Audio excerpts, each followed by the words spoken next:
Greetings and salutations, Dota fans! It is I, Badger, back for some more League Lads Season 12 action, and the prodigal son has returned. Joining me on the mic today is a man of many titles. Formerly 8K MMR, currently high 7K MMR, expert at custom gaming, manager of 5 Rats 4 staff, former social media manager of a number of reputable organizations. It is the great Logical Dota. How are you on this fine afternoon? I'm doing good, yeah. It certainly is an afternoon. I'm feeling a little bit sick, but this game was pretty early. Not up to anything right now, so figured why not.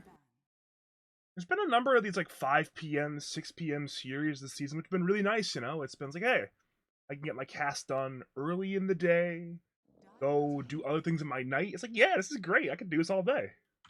hmm Yeah, I don't disagree. It's must be nice. I would like to play these earlier matches. Everyone's always asking for 9s and 9:30s.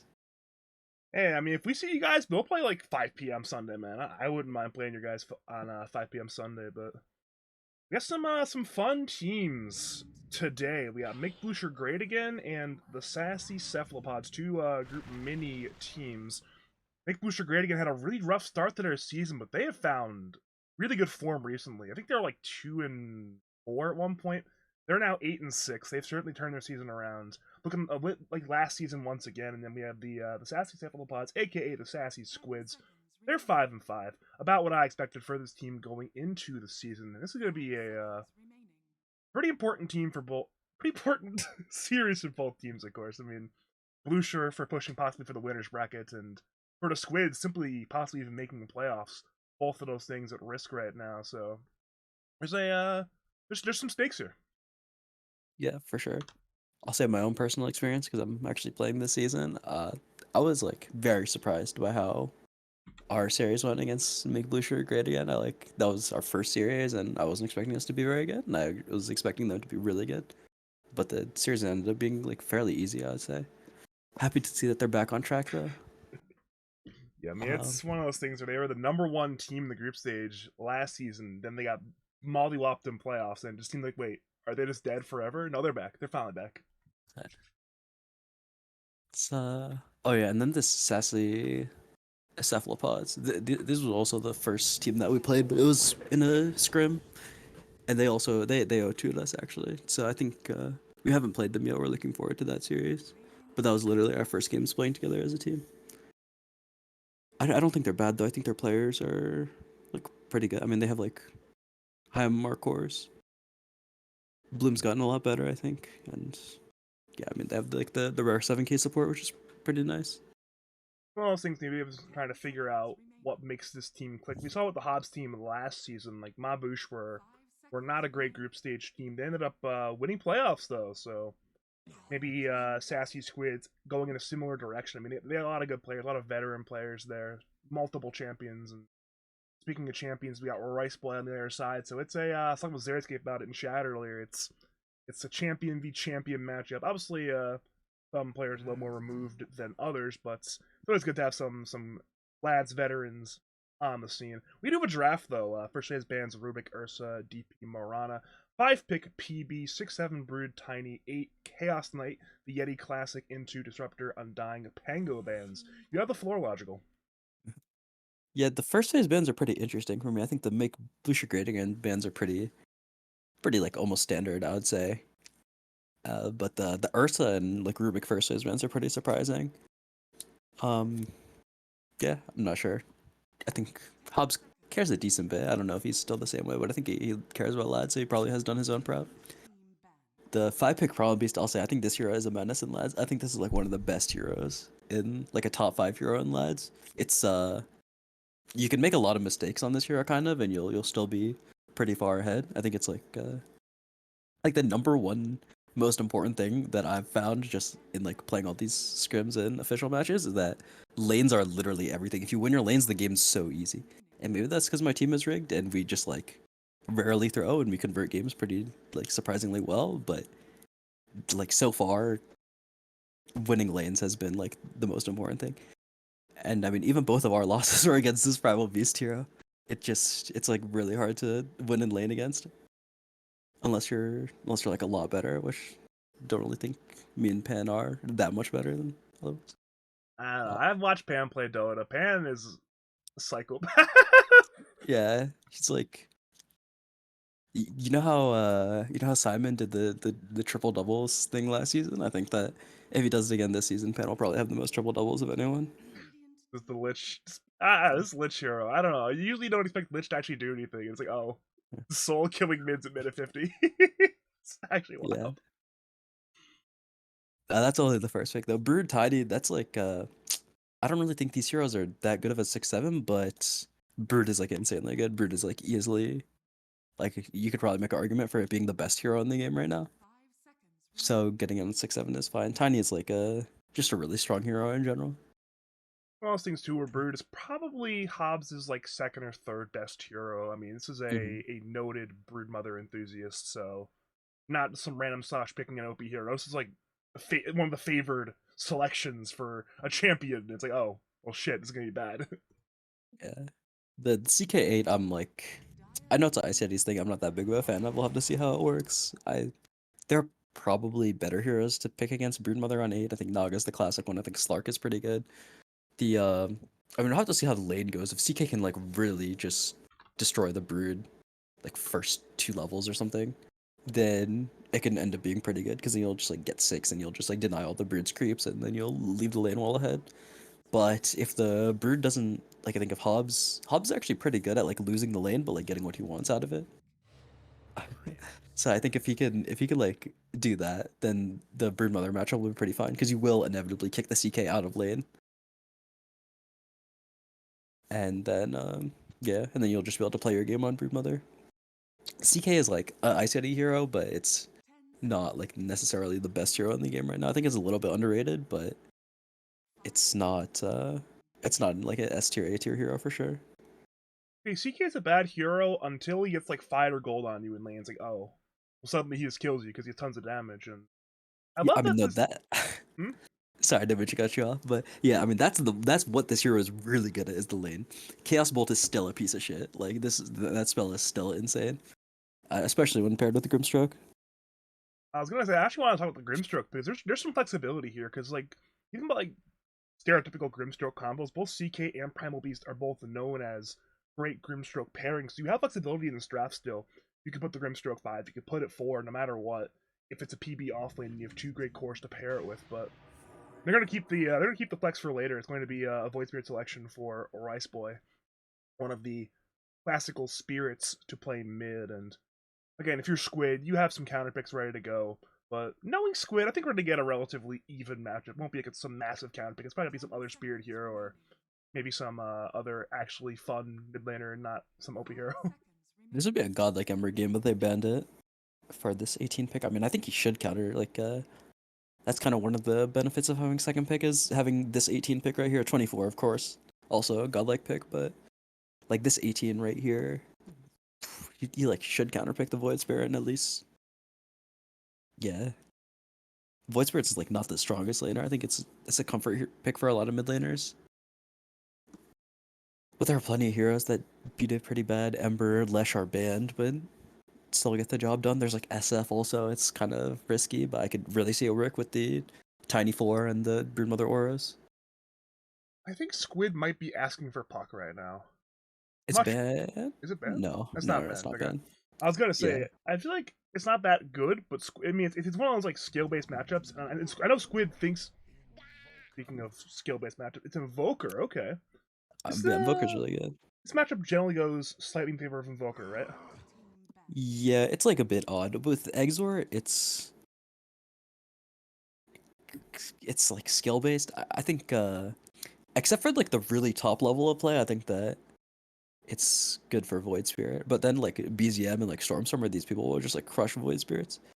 But I think that most likely what's gonna happen is Squid's gonna go Quaswex, and then I think it's really good for Void Spirit or for Invoker because you like have some base damage problems, but that's kind of like your only issue in the matchup. Void Spirit never does enough damage to 100 to 0 you, and you're always pretty much at 100 because of Quas regen. And then you purge the shield also for the laning stage, and there's like there aren't any heroes in the game that stop this tornado, cold snap, meteor hammer shit. Like you need magic immunity to break out of it. Like this Void Spirit dash or the Void Spirit W, it's not gonna help you get out of the Meteor Hammer combo when he has higher levels of Quas. Could be a slight problem then, 'cause you have some good counterplay, but if Invoker's finding an isolated hero, then Squid can really pop off. And I know Squid's a big Invoker guy. I mean, I played them first season. And it was always like, Invoker's one of those heroes he always had in the back of his mind, like, yeah, I want to play this hero. I could beat the opponents. I'm interested in seeing though what Jakiro and Tiny do. Minute 4, minute 6, and so on. Invoker is not really a bottle. Correction. Invoker more or less never buys a bottle. Not really a huge rune contesting heroes, and with no QE, there's no Force Spirit to deny the runes. So I'm interested in seeing whether or not like Tiny and Jakiro will be mindful about the runes this game, ensuring that Void Spirit is not able to fill the bottle up constantly. Yeah, could be. I think that's kind of how Cossack's Invoker wins lanes, is that you. I mean, it definitely takes some outplaying, but generally this hero just like out sustains you. It like just chips you by auto attacking you a billion times, and then takes your mana with the EMP every once in a while to just like make your game hard to play. You end up just like being low mana, low HP, so you can't really go on the Invoker, and then after a while, it's like if he brings this Tiny to come rotate in, he can kill you with the spells. Or Shaker last pick. Okay. I don't know if I like. I mean, it means it will be CK Grimstroke, which you mentioned earlier on. Is Shaker PB lane that good, though, is my question. It's not bad, I'll say. It's like you'd rather have some like strong ranged forward with your Primal Beast for like laning, but this Earthshaker is gonna make their game very easy, I think. These are the easiest drafts to execute. Sven last pick is good. Actually, I like it a lot. Smart pick, 24. It stuns the Primal Beast when he's trampling, and it gets Alacrity. Can clear CK illusions decently. This is definitely going to be a relatively interesting mid game, assuming the lanes go relatively evenly. I think if either team wins the lanes too hard, it's probably going to be a one-sided game. But if the lanes go evenly, then we're in for a very fun mid game. Yeah, the Dire team has a lot of just like go in heroes. Primal Beast, CK, Earthshaker, Void Spirit, all these heroes just kind of run at you. Um, Radiant, I think the way that they're going to be playing fights is they're just going to try to like wait. Vision's going to be really important this game because I think they're going to need good jumps where they actually go in and kill a target with like the Sven BKB and this like tiny blink dagger. So they're going to try to like play longer fights, poke with like Jakiro spells, Invoker spells, and then Broodmother's going to like frontline for them with a Greaves probably. And then when Sven sees a good opportunity to like either jump the Void Spirit, or the Grimstroke, or one of these like less tanky heroes, the Earthshaker even, then that's how Raiden should take these fights. Apparently, there's no sound for Squid, so we'll have a minor disconnection when when the little intro is done playing. But like, I think I just have to favor this Make Bloosher great again draft. Maybe I shouldn't be saying that, but I just like the way these team fights are going to play for this team. Unless someone like Hobbs completely dominates the top lane, then I think it'll probably be a pretty good game state for Bloosher. I just like Bloosher's team fight better. I like Radiant's draft more, and I feel like I always get these draft predictions wrong, so that probably means that Dire's gonna win. But I think this Alacrity Sven's gonna be really strong, really hard to deal with. The armor that he's gonna bring is gonna make it hard for CK to kill his teammates. Would especially love Bloom took these Warcry talents. Maybe not the one at 10, but like the one. I guess you have to take a Warcry talent at 20, but the 10 armor and like the shard, for instance, gives your team a shit ton of armor. I think you actually give your team so much armor with the plus 10 from the 20 talent and the shard and like a ring of Aquila. I'm like when you're in someone's perspective, do you know what button you click or do you just restart? You have to restart. Okay. You've time. I mean, it's just we're still paused, so we're good. But it's one of those things where I don't like Jakiro as a hero. I know it's weird to like be a Jakiro hater because like think about most people, right? Probably like 95% of Dota players have no strong opinions on Jakiro. Most of them probably don't even have opinions on Jakiro at all. But I am a big disbeliever of Jakiro. I don't know why. I had one game on Jakiro and it went really badly. Ever since then, I've been a Jakiro hater, and I can't believe Yeah. Jakiro's gonna win a Dota game. Even though I'm sure, regardless of what happens, that's not gonna be the needle moving thing is whether or not Jakiro's in this game. I just don't see Jakiro winning a Dota game.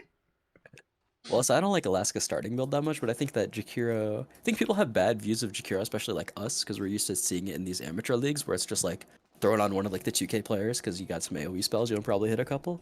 It like doesn't take that much brain power. But I think that view of Jakiro is kind of outdated. It kind of like works the same way.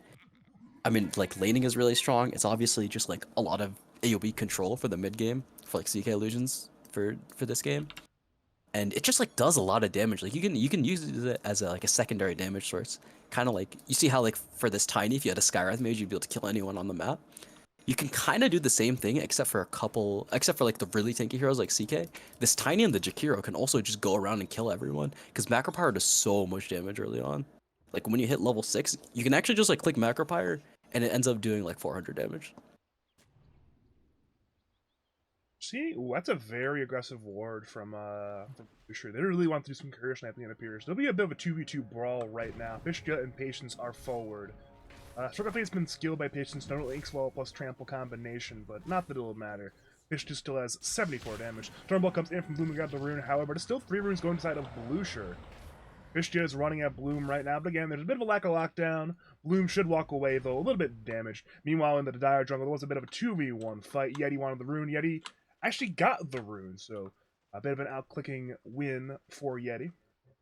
Yeah, he chaos bolted the bird. It's kind of hard to do. Honestly, I'm surprised Hobbs even went all the way up here. I feel like a lot of brood players will just play really defensively on the rune and try to like be in time for a lane. Your hero's kind of a bot at rune fights anyways. You just kind of sit there. Pretty interesting what they did level 0 on the dire supports though. The Earthshaker ran top and then the Grimstroke ran bottom, and then after they got the runes, the Earthshaker ran back to the bottom lane and the Grimstroke TP top. So they're like kind of minus 100 gold, but I don't really think it was that big of a mistake. Perhaps a bit of mind games going on, trying to scout out things, or perhaps mislead the Radiant, though. Radiant wouldn't swap their lanes regardless, so maybe it's overthinking. That happens sometimes. Sometimes you overthink things in Dota. Yeah.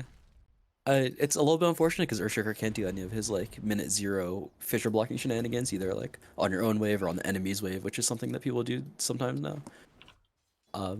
Not that big of a mistake though. I don't think you'd ever want to lane the Shaker against the Brood because this guy just walks past the fissure, so it's not really a big deal. The mid game you can echo him with spiders, that's kind of pog, but Grimstroke definitely lanes a lot better against the Brood. One of those things, right? I mean, I guess you can just echo the straight up spiders, but I don't expect Hobbs to micro spiders on hero and just get echo slam for a billion damage. I mean, most good brood players have a good enough micro to let that not happen anymore. Yeah, I mean, it won't be easy, like especially pre-Blink Dagger, but I wouldn't be surprised to see 1 or 2. Just maybe not like getting one-shotted, but the Brood Mother takes like 500, 600 damage from getting echo near spiders. It's like Remember when Echo did damage? Remember that? Logical? Remember when Echo actually did a lot of damage? Different times. Yeah. Not anymore. Echo does like 0 damage. Yeah, I mean it doesn't like you can't just like one-shot heroes anymore. That's like why Earthshaker core is not that big of a deal. Or not that big of a deal, but it isn't that seen as much, I think, because you don't just get level 6 and then press echo and the other guy dies, but You still can one-shot heroes, just not with that spell. It's the W now. Just enchant totem into enchant totem. Wait, bottom lane. Bloom is very low right now, but there's a bit of a lack of damage now. Pishja has spells on cooldown, as does Bunnions, and at this point, it's both cores very low in the bottom lane. Meanwhile, top lane's an avalanche onto Hobbs, runs forward. Yeti has the Inkswell on him. Will stun the Broodmother with the stun, but again, Brood's still half HP, life stealing up as it currently stands. No deaths right now. A little bit of trading, but no deaths. Wait, bottom. Pishja is trampling. Fissure hits. Is that first blood? No, it is not. We'll have to wait a little bit longer. yeah, they're doing a pretty good job pressuring this Sven early. This is like early stuns from this Sven makes it kind of hard for Problem Beast to do a whole lot, but this Sven's just been low HP, not losing the CS. Yeah, like kind of a little bit if you count the Earthshaker, but just making it hard for this Sven. Like already out of regen. We have not looked at mid lane at all. Yeah. Wait, damn it. I missed first blood. It's okay. Fissure into trample. Way too much damage to the onslaught odds up. Sven dead. And I don't know how I missed that one, but we have not looked at mid. Too much. Spin Invoker Void Spirit. Relatively even on CS, Squid's slightly ahead. Is this what you expected, or? Yeah, I think so. When like Squid's already like just when starting items, Meteor Hammer even started the game with a crown, so Squid's gonna have like a like 4.5, 5 minute Meteor Hammer, and then that's when things will get annoying for the Void Spirit. But like even now, just like winning on CS slightly is, I'd say, pretty par for the course. Still mad I missed First Blood. I mean, I had to have known it's going to be bottom lane. It's like, oh, I haven't looked at mid in a solid 4 minutes. Maybe I should look at mid for once. This is why I don't look at mid. Nothing happens mid. Yeah, board roll. That's bottom lane was a long range fissure into onslaught. Looks like Piscia Speaking of is bottom lane, yeah, Fishka, living. I think he's fine, barely. Could be close, but yeah, not quite enough damage to look at fire. Yeah. I think an early point of Ice Path could have been interesting, but I guess that Alaska will probably get it now to like stop the onslaught or to just like stun the primal beast. I guess in general these like slows are pretty good against the primal. You want a 1 point liquid fire at level 1, which I'm a little bit surprised about. You see a lot A of level these one? players go level 1 dual breath, but she went for level 1 liquid fire, which I was slightly perplexed about, but was a little too busy to ask about earlier. Yeah, I think some people have like tried it since Mango's got nerfed for this hero, so it's a little bit harder to just spam level 1 dual breath. Well, that's probably why Alaska also just like started a lot of stats with the mantle and the circlet. I'm not really that big of a fan of it, but I could see it being decent. Like I think starting item circlet for 5 doesn't make that much sense. I think unless you're disruptor, then you should just start with branches. And only reason disruptor does it is because the rest of your slots are filled with branches already. So sometimes you just you see mango get nerfed, like, alright, we need replacement mangoes. We need stat efficient items once again. Over to top lane, Avalanche on Dupe, it's a cast bolt on Tiny as well. Inkswell will stun on both Tiny and the Broodmother. Tiny is dropping, but so is Patience. Who will die first? The answer is Patience, but Yeti will find vengeance. Both supports die top lane. I think Yeti technically wins that one, but again, relatively even trade either way. And now with minute 6 coming in, it is Rune's time. The Rune will spawn top. Squid will outclick Rice Boy over into the bottom side, though it's Alaska. Going on Bunions, this Courier Fissure is forced out to save the Courier, but again, Alaska should find a kill here on Bunions. That's a lot of damage coming through right now, the Dual Breath and the Liquid Fire, but with the uphill, Bunions will salve up and get away. Mm-hmm. Yeah, it was pretty close. But I mean, you're just level 3 Jakiro. It's kind of hard to straight up kill people by yourself. I think if Shaker had like 5 less move speed, I think that's a kill. What can you do? Mm. Yeah, I can see it. This top lane though is going really poorly for Radiant. I think they're like already losing this lane. I think they had to win it early, and this Broodmother is like closing in on Arcane Boots and just, like going to get level 6 fairly soon. Even like the Tiny's having a really good game, level 4.5. They've like shared pretty much all the XP, but even still, the Brood's game is completely fine. It's one of those things. I mean, CK is notoriously good early on. Broodmother notoriously weak until 6. And Brood is going to have 6 relatively soon. And when that happens, then it's like, oh, we got problems on our hands. Speaking of problems, bottom lane trample has been used on Bloom. Fissure blocks him away. He'll Stormbolt to keep Piscia away, but again, Bloom's still in a lot of danger right now, but not quite enough to die. He'll walk away, though very injured. Meanwhile, middle lane, see a Meteor Hammer from Squid. He's finished the Meteor Hammer. Rice Boy's stepping in right now. He wants to go in, but look at Redbot on the rotation. Cold Snap into Avalanche. Toss not quite in range yet, and Rice Boy will step away from the danger, but again, Rice Boy not happy right now. Yeah, I had to use both steps. I'm kind of surprised he stepped in because like it was like a good idea to go. Yeah, okay. I guess this is their idea, or not like their idea, but I guess this is why Void Spirit might be better against this Meteor Hammer Invoker than other heroes, is because you have this short cooldown stun that you can use to like cancel the Meteor Hammer, but it's kind of difficult because you can do it out of cast, or because you can do it out of sight. Yeah, this Void Spirit's pretty unhappy though. The like runes are being controlled by the Tiny, and he's like needs the runes. His game's not that good. Like doesn't quite do enough damage to be a threat to this Invoker. He's like absurdly tanky this early on. Piscia's diving 1v2. The raindrop will save Bloom for the time being, and now Piscia's in a bit of danger. He'll wand and phase boot away. I think if there was no raindrop, Bloom would be dead right now. What can you do? I think they should prioritize his bottom lane more, unlike Bunions. Dude, is Squid about to solo kill Bunions? Meteor Hammer in the cold snap. Wait a minute. Bunions is dropping. Bunions is dead. The solo kill for Colonel. Squid in the 1v2. In comes the tip. He's feeling himself right now. Yeah, was going for this D ward and just walked into range. That was pretty good by Squid. Honestly, I didn't think he was gonna die. I don't really play this hero that much, so I'm unfamiliar with the damage. It's well played. I thought he like didn't have mana for the EMP, so I thought he wasn't gonna die. But Seeing a lot of brawling top lane. Yeti is dropping, but not quite dead yet. I think Hobbs and Redbot want the kill, but again, Yeti will now walk away. But again, no, Yeti could still perhaps go on Patience. But wait, does Radiant see CK? Radiant do not see CK. But they're still running to the east right now towards Yeti's position. It's gonna be a D. It's gonna be a D ward, isn't it? Oh yeah, this is definitely a D ward incoming. it looks like they got it. Dire's idea for this top lane, I guess, is to just like let the Grimstroke sit here and dead lane the Brood with Stroke of Fate because it does more damage for more units, obviously.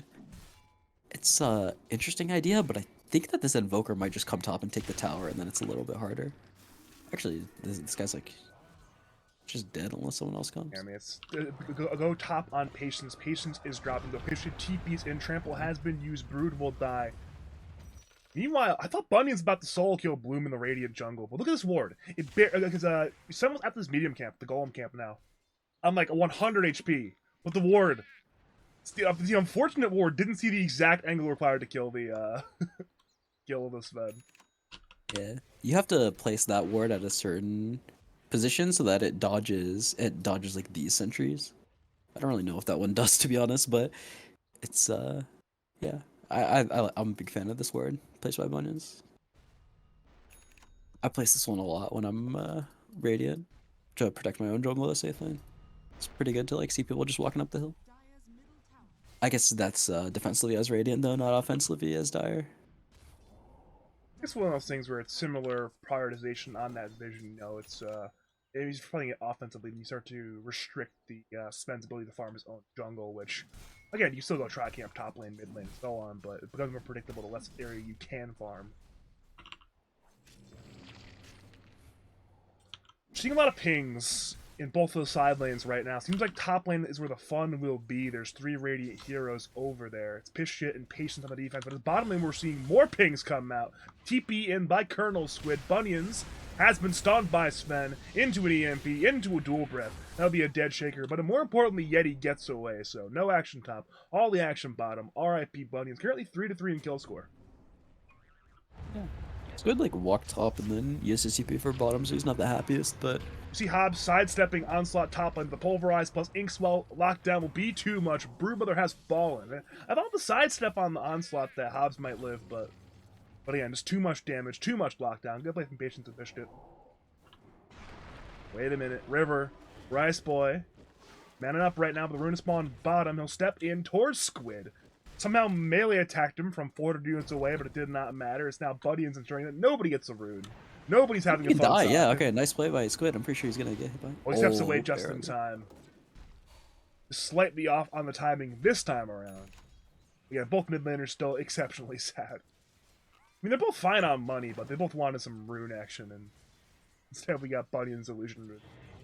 Wait, top lane Hobbs. Ooh, Hobbs TP'd in again. Pitched and Patience wanted to punish, but no punish this time around. Yeah, I think you need the 6th point of Quas to make it guaranteed, which is like kind of lane R on the top. Maybe this Void Spirit isn't that bad against Quas Invoker, but the like lane obviously didn't go very well. I mean, this guy's mid tower died minute 10 or something. So, I like the way that Radiant is playing right now, though, trying to be greedy with 3 lanes. Wait a minute, Bloom's low, but both mid laners have arrived, and this Rice Boy sitting in the trees being patient right now. But with no patience being in the bottom lane, there will be no more waiting. Waiting on that. I've been waiting on that double entendre for a while. It's not very good, but we'll go back to it again in 10 minutes. Hopefully, better next time. Let it simmer a little bit. Yeah. Oh, I had something good. I forgot what I was gonna say. Oh I yeah, yeah. Farming. apologize. All Farming. these, both these teams are just kind of like no one's really trying to make a move right now. Oh, Wait, Rice Boy stepping in. Thought he might step away, but he's now cold snapped by Colonels to be able to assimilate to the northeast as Avalanche is there on Bunions. In comes Fishkill with the onslaught, looking for Squid. Is there detection? Doesn't even matter. No, it doesn't. There's a sentry on the floor. That's just enough to bring him down, but it's still a double kill for Alaska by the Macropire. So it's a 2-for-2 trade. Invoker Jakiro for Earthshaker and Void Spirit. How much damage did Jakiro do in that fight, actually? That's what I want to know. It feels like a lot. It was a lot. 2.4k 2500. damage, yeah. Yeah. I mean, this hero does a lot of fucking damage early on, especially in a fight like that where they're just like all sitting in Macropire for a little bit. It's unfortunate that Alaska only got 2 kills. The Grimstroke was pretty close to dying also. Yeah. Seems like Jakiro Doubters, aka literally does Badger on Suicide Watch right now. It's just me, nobody else. I've watched this hero a lot. Wait a minute, we got some teepees bottom. It's a bit of an interesting fight brewing. Bit of a 3v3 perhaps. You see a shallow ward place to give vision on this jungle area, but instead it's a longer wrap by Rice Boy and Patience. Over to Yeti, he's left alone and Radiant know it! They're going to run him down, he'll attempt the Chaos Bolt, he'll attempt to do whatever he can, but there's nothing he can do but die. As a result, dead CK, Patience, and Rice Boy were too far away and Radiant knew it. So as a result, Sassy Squids want one more. They'll run into Patience. Rice Boy might just leave him to die. The Soulbind has been used to perhaps buy some distance. Avalanche misses on the Void Spirit, but it's still Patience in a lot of danger. Stormbolt stuns. Right clicks bring him on down. 2 kills for Squids. And again, Rice Boy gets away, but you lose the carry, you lose the support. Not ideal at all. And I think Rice Boy's still fine here, but again, maybe he's not fine, actually. He'll step away. He's still 1/3 on HP. Ice Pat is dodged by the Assimilate. Fissure comes through, stunning on Invoker and the Tiny. Yeti is respawned. Pishka TP's into the fight. The Squid might just have too much distance. Fishka wants to go in. Onslaught certainly is in range. Chaos Bolt in step into Onslaught. A very dead Invoker. Now attention is being split towards both the Jakiro and the Tiny. Jakiro's in danger on the tower as Tiny's getting run out by Shaker and Void Spirit. Now Pistia turns to the Tiny.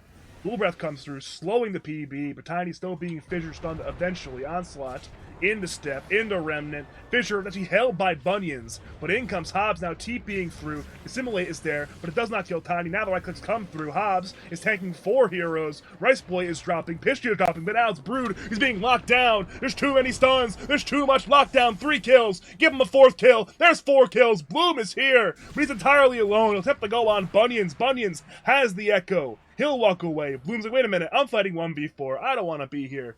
As a result, major win for Make Bloosher great again. But Squid has respawned back into the fight, going on Patience. He wants to even up the score right now. Patience is juking, has the Ink Spell. He'll stun Colonel Squid. Meanwhile, there's no backup. They're just going to leave him to die, but still, that's a 4-for-1.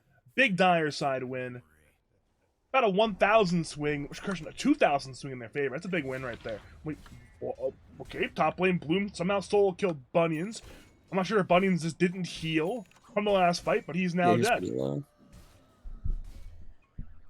Yeah, it looks like it only did 400 damage. I think he was still low. No regen items. Does have like a blink though already. I guess it's not already. It's minute 17.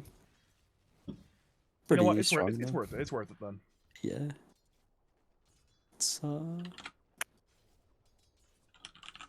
to fight, I don't know. These dire heroes are just a lot stronger. Radiant has to like be pretty coordinated for them to win these early engagements and kind of like secure an early kill with their like either long range tornado or like a tiny spells. That didn't really happen, so Dire just kind of ran all over them with these big high damage tanky strength heroes. I hate that Ice Eddie is farming the bottom lane. This is like I don't think Redbot's gonna die here, so this is like a little PSA for all the carry players and lads. Stop fucking going to the off lane. Okay, maybe he's gonna die even. I was gonna say, it's not Redbot who's in danger of dying. Buddy has arrived. Blink Echo Slam will be there on Squidward. Yeti is trying to lifesteal on up. Has 10 wand charges, but can't get him off in time. But it's Squid and Redbot who are now in danger. Set in by Rice Boy. Squid is still juking, still invisible, but walks back into the Fissure range. Once again, Pulverize comes through from Fishka. That's 2 kills. 2-for-1 overall trade. But go on with your PSA. This is important for the last carry players. I mean, yeah, so Ice Yeti died here, right? And he killed the 2 people, and it's still bad for him because he has to carry this game on CK. This is like still kind of pretty bad. This Quasar's Invoker doesn't really care that much. This Fen was farming the whole time. So you like never want to be in the like enemy off lane. You want the tower to die, but as the carry, you have to like take the safest farm on the map. And so this tower is gonna die, but that's your Void Spirit and your off lane player's job. It's not your job. Also, like almost on every single hero, the best place where you make the most money early on is your own jungle. Even like Ultra Gunner makes this mistake pretty much every game that I watch him play, and I think he's like probably like the best lads carry player that isn't like the higher MR people or whatever. Like I don't really consider like me, KU, Jaw lads carry players, but it's what it is. Oh, by the way, Alaska's Alaska is in danger. But I'm not sure if I saw the Jakiro, actually. He's at the focus red bot. Macro comes through from Alaska. Bunions is dropping. Bunions will fall. The trade will be there for Jakiro. Over to Pishtio. He's tornadoed up by Colonel. Squid. EMP drains the mana. Pishtio will attempt to survive. That's not going to work. It'll be 2 kills for the Squid side. It's one of those things where I remember for years, it was orthodox sort of mentality to always go into the off lane, farm there, hit the tri-camp, but with all these nerfs to the tri-camp creeps, with all these sort of like new heroes coming into vogue, it's no longer the case anymore. It's no longer, oh, TP off lane, say minute 8s, and then play the tri-camp. Nowadays, you're right, it's supposed to play safe lane in your own jungle instead of play the off lane now. Yeah, you like need to put a ward there to like so you don't just like die to someone walking up a hill, but if you do get that ward up, all of a sudden you're making so much more money, and it like that's really how you like make that's how the carries get so rich, is they're just like playing the right sides of the map. You can only kill like no matter how well you play, you can only kill the creeps so fast. So you just have to make sure that you're killing the right creeps. Mm-hmm. Well, we're seeing some action in the Dire jungle, but it's buying space. Red bot is dead, but a trade is for Roshan. Ice Path comes through over on Pishka into the tornado into the EMP. Pishka will not get hit by the Meteor Hammer, however, so the PB will walk away. It's a direct, tiny for Roshan trade. Very favorable, of course, for the Radiant side. Very favorable for the Radiant side, yeah. My brain's bad, I'm sick, but unless Squid somehow dies twice middle, which I don't think he will. He's on the other side of the fissure. Pulverize comes through, so one life may be in danger. The question is, can they... Wait, where's the backup? The backup is not coming. He might just die twice. There's no BKB here. Remnant will hit. Squid's in a lot of danger. He'll get locked down 100-0. He's just going to die here. Well then, that's 2 lives lost. The backup was not there in time.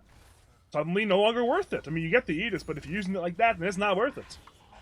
Yeah, and that's like pretty bad for the Invoker now. The Invoker's game is pretty much just going to be controlling these CK illusions and like meter hammer comboing people. This Invoker is not really scaling. There's no Midas. He's going like straight up BKB after he's going. Avalanche blink toss will be there on Rice Boy. Rice Boy assimilates into the Ice Path. Bloom follows up. Void Spirit is dead. Pishtia dropping. Echo will be there. A lot of units, but again it's Pishtia dead because Echo does no damage. 3 kills there on the side of the Sassy Squids. Bloosher reeling. They've lost a lot there. Now, Squids and Cephalopods are basically the same thing, you know. And I'm saving a lot of oxygen. Your team is like the sea animals team, right? So it's I'll take your word for it. Over into the Dire jungle, its patience being demolished. The herbivores are over to the Dire tracking themselves. Yeti being gone on by Squid in Alaska. Meteor Hammer will hit into this. That's a bit of stun stacking going on. He can Phantasm. He'll use a Phantasm, but his mana has been drained. He'll turn on Squid. Correction, turn onto Alaska to bring down the Jakiro. Jakiro is dead. Squid will now walk away. Just more support trading going out across the map right now. Herbivores are a RuneScape land mammal. They're kind of like porcupines. I see, but your teammates know a lot about sea animals. Oh yeah, of course. I mean, seals. You're right. I mean, salacious sea lion. Exactly. I see where you're going now. My knowledge of sea animals is exclusively what I've learned by playing Luna's Fishing Garden on Steam. I don't know what that is, but it can't be that informative. It's not. That's like a... Yeah, I don't even know how to explain it. It's like Stardew, but it's like a completed game that's only like 3 hours long. It's really good though. Interesting.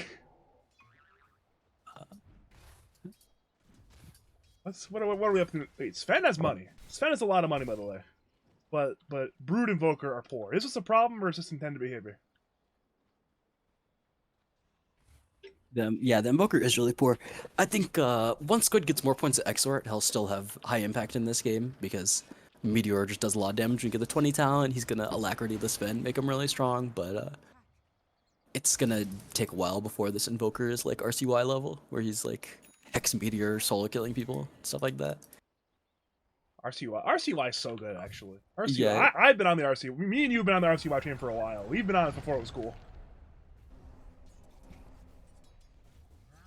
yeah, he's a beast. B9's Golden Goose.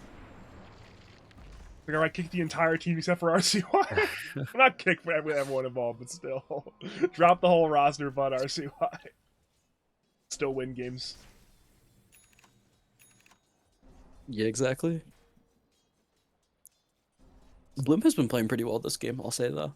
I think he's like 6k or like near 6k, but he's like doing pretty well. I think I don't even remember what his one death was, but yeah, like hasn't been throwing. He's been farming the best parts Onslaught of the by map. Pistia, a bold maneuver. He'll be giving the dodge the avalanche into the pulverize and invoke, and the team now arrives. But so do the Radiant. Stormbolt will be there on Patience. Patience with 100-0, nearly. The train will still be there for Colonel Squid. Now Yeti has Phantasm. Sven will manfight, looking for the illusion. The illusions are dead. Pistia, meanwhile, will Onslaught even further away into the back lines. He's incredibly isolated right now, but Rice Boy comes with the assist. Remnant will be there on Bloom. Bloom will now get locked down. Echo will be there on only the Broodmother, but Bloom is dead. Brought down by Yeti and Rice Boy. Over to Redbot and Hobbs. They tank Fissure. And now it's Tidy in danger. Remnant on Broodmother. Pistia is once again in with the onslaught onto Hobbs. Hobbs is being brought down. Hobbs is dead. Redbot will blink away, but it's all three cores that have died, and Redbot might not actually be safe. Fissure is online, but Dire do not see the Tiny. Tiny will walk away, but again, you trade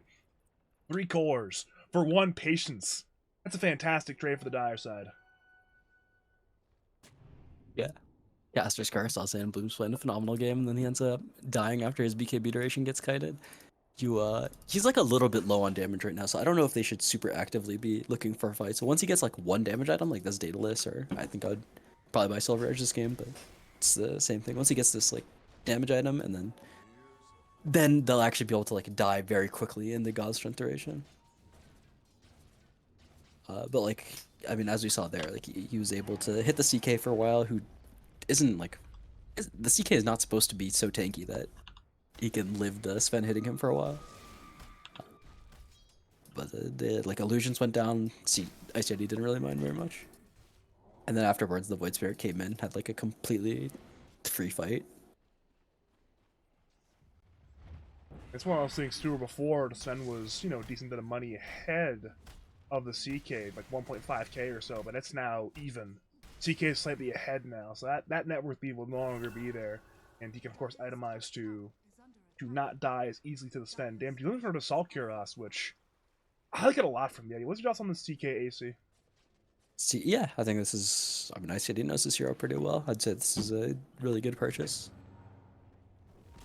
If Patience got that tower deny, I would have been so excited, but instead he might just die.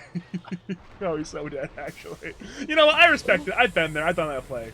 Sometimes you go for the... But it's one of those plays, like, you know what? Sometimes you're going to die, but if it works, you'll be like, oh my god, look at me, guys. I denied the tower. Look at that gold save. He's just dead now. If you do go for that, I think there might have been some miscommunication, because I'm pretty sure he TP'd here also. Maybe they're going to try to defend the tier 2 tower, and his cores were like, nah, don't do that. It's that play is like permissible if you live, but otherwise it's like super useless. Even denied the tower, it's like if he denies the tower and then dies, it's like not even really that worth it. The tower doesn't give you XP. It's true, but sometimes it's not about whether the play is optimal. It's about whether the play is like stylish, you know. And if you deny that tower, that's an incredibly stylish play. It's like, oh, look at me, I'm good at Dota, guys. There's like 4 enemy cores and I have denied them. That's just an outplay, you know. True. It's a medium risk, low reward outplay, but if you do it, it's morale damage. It does morale damage. That's hard to quantify.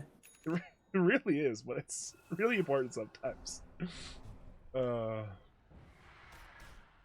It's been a relatively even fight. Squid and Bloom are going to the Dire Tri-Camp. They find David. The Stormbolt is not on the main CK. It's Bunnies, meanwhile, who's in the main danger. Was going on by Redbot and Squid, felled by the EMP damage.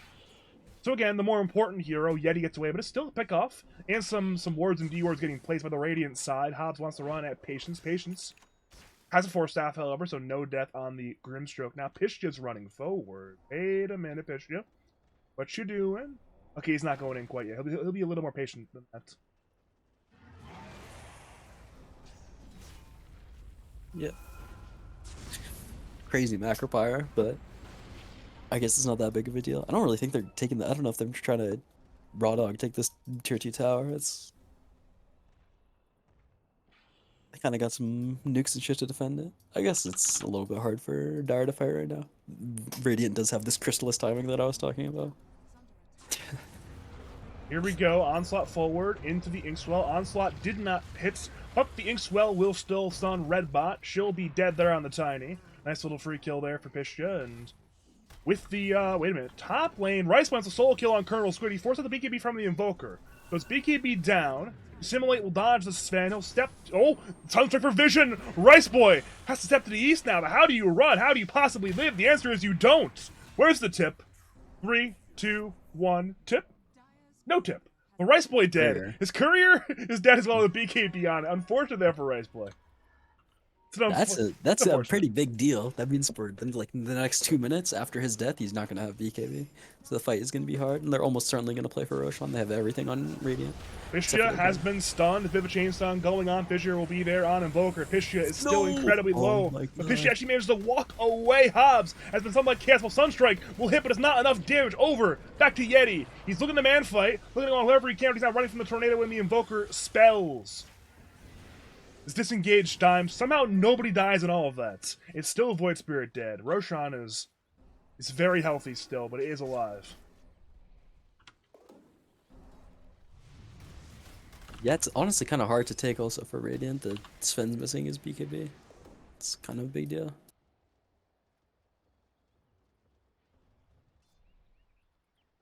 Guess now both teams are down 1 key BKB then. True. This is Jakiro Ags is pretty big. I'm a fan of this item build. It's like kind of ruining the game, but also when you get this Aghanim Scepter, it's very strong. And it's not like Alaska just like hard rushed it either, but the like 4-staff also has just been farming with the Max Dual Breath first. Well, Redbot broke the smoke, but it may cost her her life.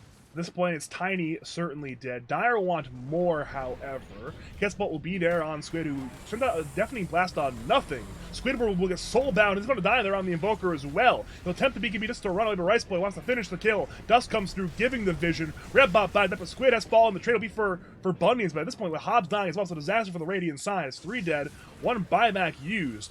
In the 3v4, they still can't even fight right now. Bloom is red. He's angry. He wants to fight, but at this point, the fight's already lost.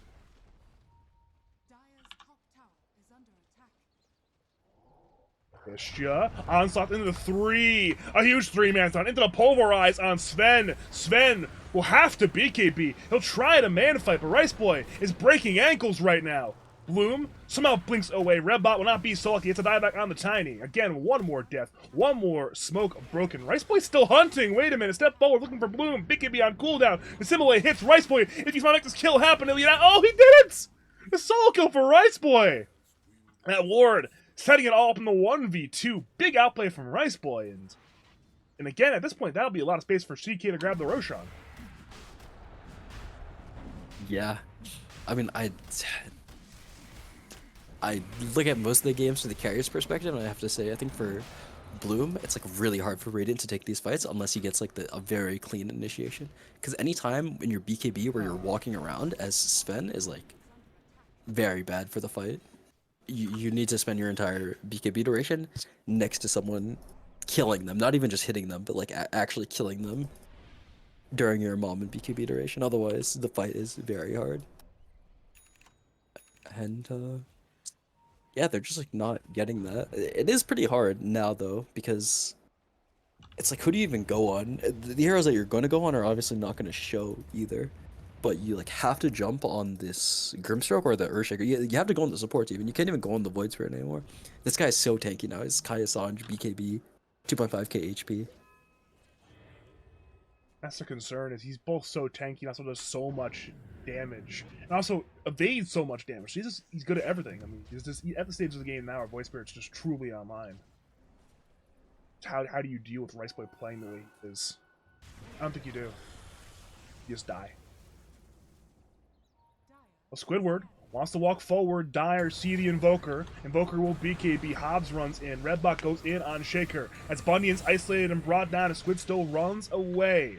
Squid is still being hunted, however, getting run down by everybody that can hunt. And now Brood's been stunned. Broodmother will die. The trade will be there for patience, but again, one team loses cores, the other loses supports, and now Bloom will attempt the lifesteal, attempt a man fight, but his BKB will be ending in 2 seconds. He'll blink away, but in comes Rice, but Redbot may just save Bloom there. Yeti is dropping. Bloom will Stormbolt, hitting on 2, into the cleave. Is it enough? Yes, it is. Yeti to fall. Pisha has the pulverize. Bloom is solo on HP, brought down by Rice Boy. It's now 3 for 4 in favor of Bloosher. Alaska, the lone survivor, will force staff away. I think she'll be fine, but again, one more big win for Bloosher, and they want the full 5-man wipe. Step forward, Remnant misses, but the dive continues. The onslaught will hit. Step, dissimulate, the damage, it's coming through. Alaska it's actually doing a lot in return, but with the one more Remnant, that'll be a death from Jakiro. That's a full 5-man wipe. And Bloosher extend their lead further. They're at long last taking the first significant net worth lead of the game.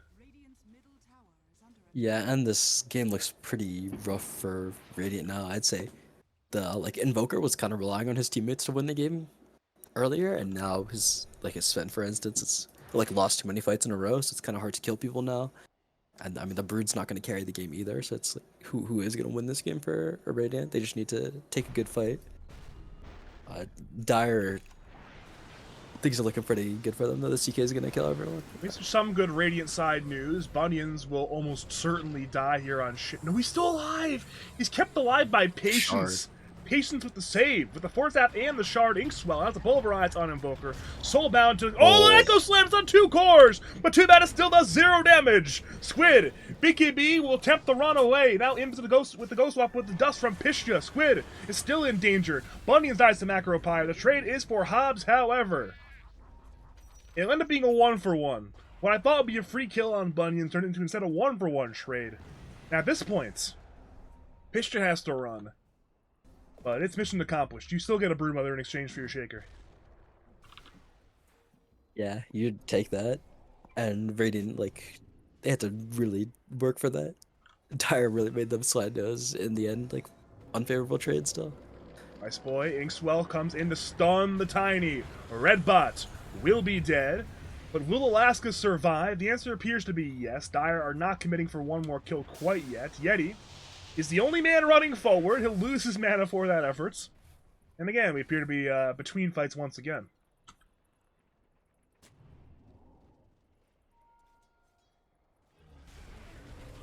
By the way, Roshan, I'm surprised. Are you surprised as well that this second Roshan has not died yet? Yeah, there was... Who killed the first Rosh? Oh, the Invoker got it, right? And then he lost it mid, yeah. Yeah, I guess so. I thought, honestly, I thought this would have been the first one, but what do you mean by that? Do you think that more Roshans were taken, or what? I mean, usually when teams prioritize first Roshan the way that that Squids did, then it's like, oh, well, the number 2 Roshan will also die pretty fast, but it's been alive for 7 minutes, maybe even more than that. It's just been there, dodging inevitable death. Yeah, I mean, both these teams are pretty cooldown dependent on their carries. Sven doesn't really do that much damage unless he has God Strength. CK doesn't really do that much damage unless he's Phantasming. So I mean, it kind of makes sense. You need to take for both of these teams, you need to take a good fight before you can actually hit the Roshan.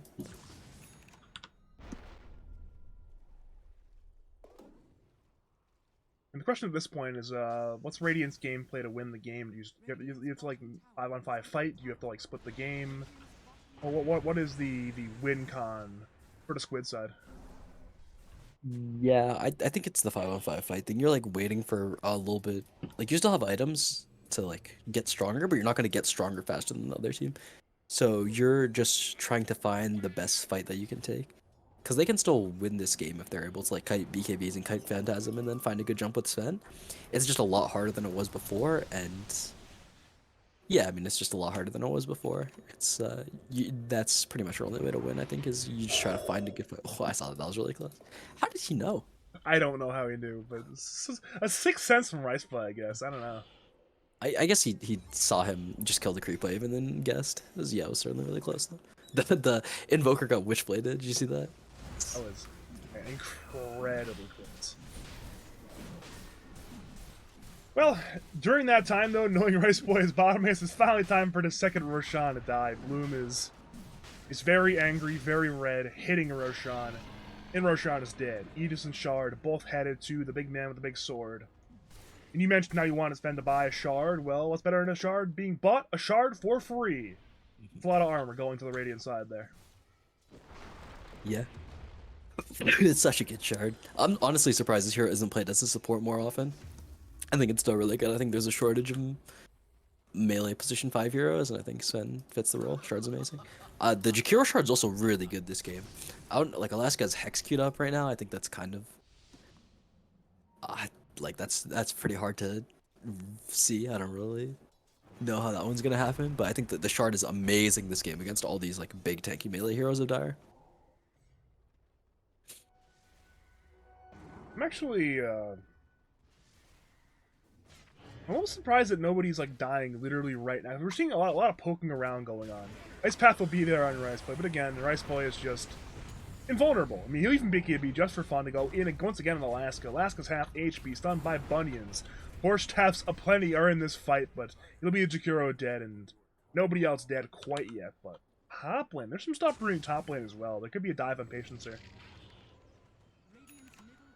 Or never mind, maybe not. Even though there were TPs top lane, looks like the Radiant will walk away from the top lane, and with that said, we are back to some more regularly scheduled agricultural activity. Oh, never mind, no, we're not. Mid lane, Avalanche toss there on Shaker into the Sunstrike. The Havoc Hammer will... Havoc Hammer? Yeah, Havoc Hammer will knock away the Shaker, but it does not matter. It's still a death on Bunions. Over to Squid. He's being gone on by Rice Boy. Rice Boy will force LBKB and assimilate away. Hobbs and Squid are running forward. Redbot has an avalanche, but it's dodged by Pistia. Rice Boy is still the target, but it'll once again go back in for Hobbs. Squid is dead. Hobbs, the new target, will get stunned by the Chaos Bolt. Has Broodmother down. 3 dead on the Radiant side, though Alaska is just now respawning. Redbot will force staff away. Pistia is still hunting. Onslaught will be forward, but it seems like Redbot is too far away this time around. Or maybe not. Pistia's incredibly fast, actually. Hex is available. Hex will be there. Avalanche is the counter response, but Remnant comes through from Rice Boy once again into that Dissimulate. He has the root talent. Redbot will get dove. Alaska has that macro pyre, but goodbye Tiny and goodbye Jakiro.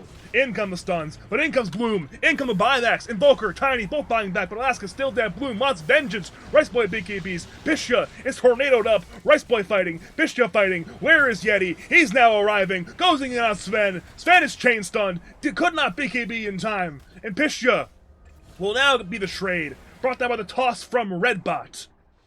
And with Pistia dead, Dire look to disengage. Bloom will blink forward. Storm bolting Shaker. Rice Boy could not find a Dissimulate target. Now Yeti's BKB is ended. Bloom has begun. Yeti might get this locked down, but no, he's not. He's just still dead.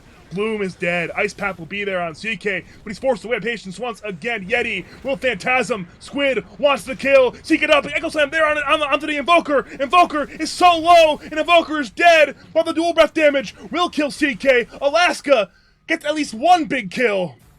And they get one more on Patience. Macro dropped. Patience low. Patience dead. Double kill for Jakiro. Now Shaker, the lone survivor on the Dire side, is being gone on by 3 heroes. There's the Avalanche. There's the Spawn Spiderlings. That's a full 5-man wipe. Very huge turn there by the Sassy Cephalopods. And an XD in the chat by Colonel Squid.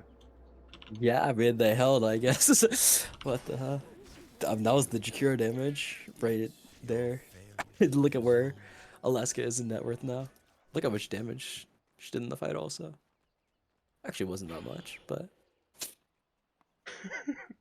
So, yeah, I mean, these like late game, or not late game, but like late in the fight Jakiro spells are so strong. Oh my god, I cannot believe that she bought a Mystic staff. it's Hex time. Yeah, anyways, though, the Invoker died back. That's unfortunate. I'm not sure it's enough for Radiant though. Like Sven didn't end up getting any of the kill, like XP or gold, and then you don't really care that Hex much. trampling Onslaught. He'll Nice BKB, but Force Staff will get Redbot away. Force Staff into another Force Staff, so no Pulverize there in time. Thanks for those Force Staffs. Good save there, good save. Our red bot has a finished Agnum Scepter. She did this against me and the scrim that we played also. It was just 4 tiny and then it ended up like we like griefed the game a little bit and then it was just like we were playing as a core tiny. This was a foreplay said to me like a long time ago before I played like a long time before the season last started, but he said this is why tiny sup is good is because you just buy an Agnum Scepter and then all of a sudden you're a core. Which I think is like a very incorrect analysis, but when you do have this Agnum Scepter, your hero's pretty strong all of a sudden. We're at the point now where, again, Ag's Tiny is decent damage, but it's that extra item beyond the Ag. Say you buy a Daedalus on Tiny, then we're rocking significant damage. Mm-hmm. Yeah. I mean, even just like this, yeah, it's a decent bit of damage, but not that much, as you said. But once you get that crit, that's when it'll start hurting. Even like a normal Crystallis might be enough to just be massive damage, and that's like 1.5k gold away if it's a buyout situation for time. Again, you have no buyback on Red Bot, you might as well do it. Crystals are cheap these days. Obs is in what I will call moderate danger. Bunions will fissure. Yeti has a follow-up with a Chaos Bolt. Brood has a big... Never mind, no BKB. That's a Pipe of Insight. So no survival. Even if there was a BKB, there still would not have been survival. Patience wants one more, looking for red bots. Radiant retreats. Tornado hits on CK. Bunions will fissure on 2, however. Wait a minute. That's a lot of lockdown coming through. Radiant will cut around Bunions, and Bunions has an Aesthetics cap. Soulbind comes through. Yeti goes onto the Tiny. Red Bot will get annihilated. The trade is for Bunions. Bruiser buys back into the fight. It's now a 4v4 once again. CK's illusions are dead. Dire look to reposition. Rice Boy now arrives. Has all of his spells, but his teammates want to leave. Patience. Seems like he'll get away on that one. Which means it will be a 2-for-1 trade with 1 buyback force. Apple Radiant want more. They see Patience. Cold Snap will be there. Patience most certainly will get gone on, but Yeti wants to save his 5 support player. Cast Bolt in. Patience down. But a trade will be there for Broodmother, and now Dire use their buybacks on Earthshaker and Grimstroke. Fisher will miss entirely. The Pistio wants to go on Bloom. He has the Pulverize. It will be there. Meanwhile, Yeti goes on Alaska. Yeti brings down Alaska. Remnant will be there, but it misses from Rice Boy. But they still want Sven. They're still looking to run down Bloom. Trample will cancel the blink temporarily. There's the Hex. There's the Shivas. That'll be a death on Sven. Zero doubt about it. Lifesteal nowhere near enough. Squid gets away, but again, that is simply a silver lining on a very significant lost fight. Yeah. These, like, that's the problem with these. I mean, okay, I guess Void's first not a strength hero, but that's the problem with these triple strength core lineups, where these heroes just get, like, unfuckwittable strong. I don't know, I have a good way of describing it. You just can't kill these guys on Dire. Like, how are you supposed to kill the Primal? Strength cores. Yeah. How are you supposed to kill the CK? How are you supposed to kill the Primal? Yeah, exactly. You don't. They like, do a shit ton of damage already. Like, that CK can pretty much solo kill anyone if they don't press BKB.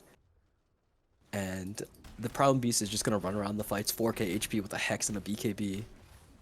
It's like really hard for Radiant to do anything. I think they kind of had a timing lineup and they certainly missed their timings. Now they're just trying to play this like scramble of a game where Tiny's trying to carry with Ags and the Sven is trying to do what he can, but there's like, I don't really think there's any direction for Radiant right now.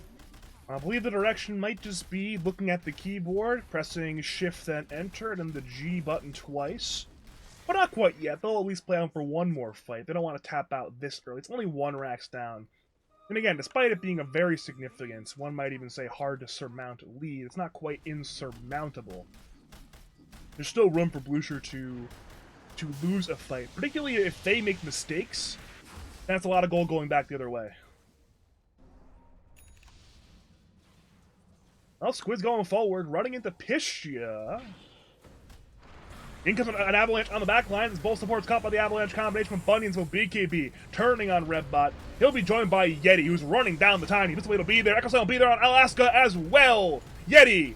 Man fights Broodmother. Brood is in a lot of danger. Brood is dead. Sven is being kited. Tiny dead. The trade is for Patience, but it's a disaster right now. Alaska down. Sven kited. His BKB is now there. He'll look to Satanic. He'll look to Lifesteal. Correction, Satanic is being held, but Squid will not be so lucky. His big EB is on cooldown. He's dead. Now Bloom. His big EB is over. He'll now Satanic, but he's fighting in the 1v3 fight. There's just too much lockdown. There's just too much damage. That's a full 5-man wipe. And again, you only have one buyback. Hobbs knows it. And the GG is called, and game number 1 will go to make Bloosher great again. Our 5 players are better than yours, unfortunately. The all chat shade, very shut the fuck up for his own teammate. It's a very interesting all chat today. I'll swap 5s. Yeah, Radiant, they're like probably outplayed them in the early game, and I like their draft more. I think they had a strong timing with this like Sven data list, which was like probably like maybe too late of a timing, but I like their draft more. I think they should promise. Can imagine this game too is also going to be pretty close. Realistically, they probably like had this game at some point, like 20-ish minute mark. They had a couple bad fights done through the game. At the point now where there is a chance for vengeance. It's one of those things where even though the Sassy Squids had second pick last game, they have choice this game, so we might see a run back of Hobbs taking second pick and Bloosher going for Dire. It's certainly possible.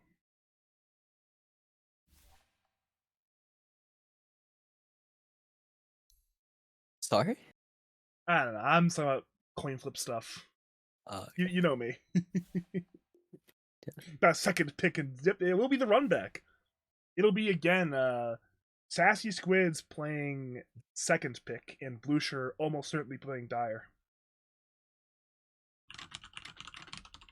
Yeah, I mean, I think they like one other lanes. That's like the biggest thing for second pick is you have better side lanes, or like you have 2 better lanes most of the time because of how the draft order works. Dire's better though. Dire's really good.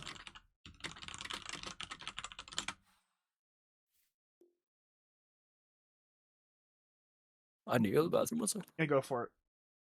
It's a great time to look at graphs. Love looking at graphs.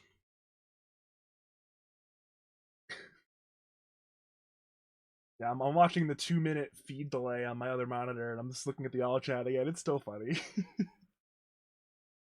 There's been a lot of these, I'm just gonna call it intra-team beef.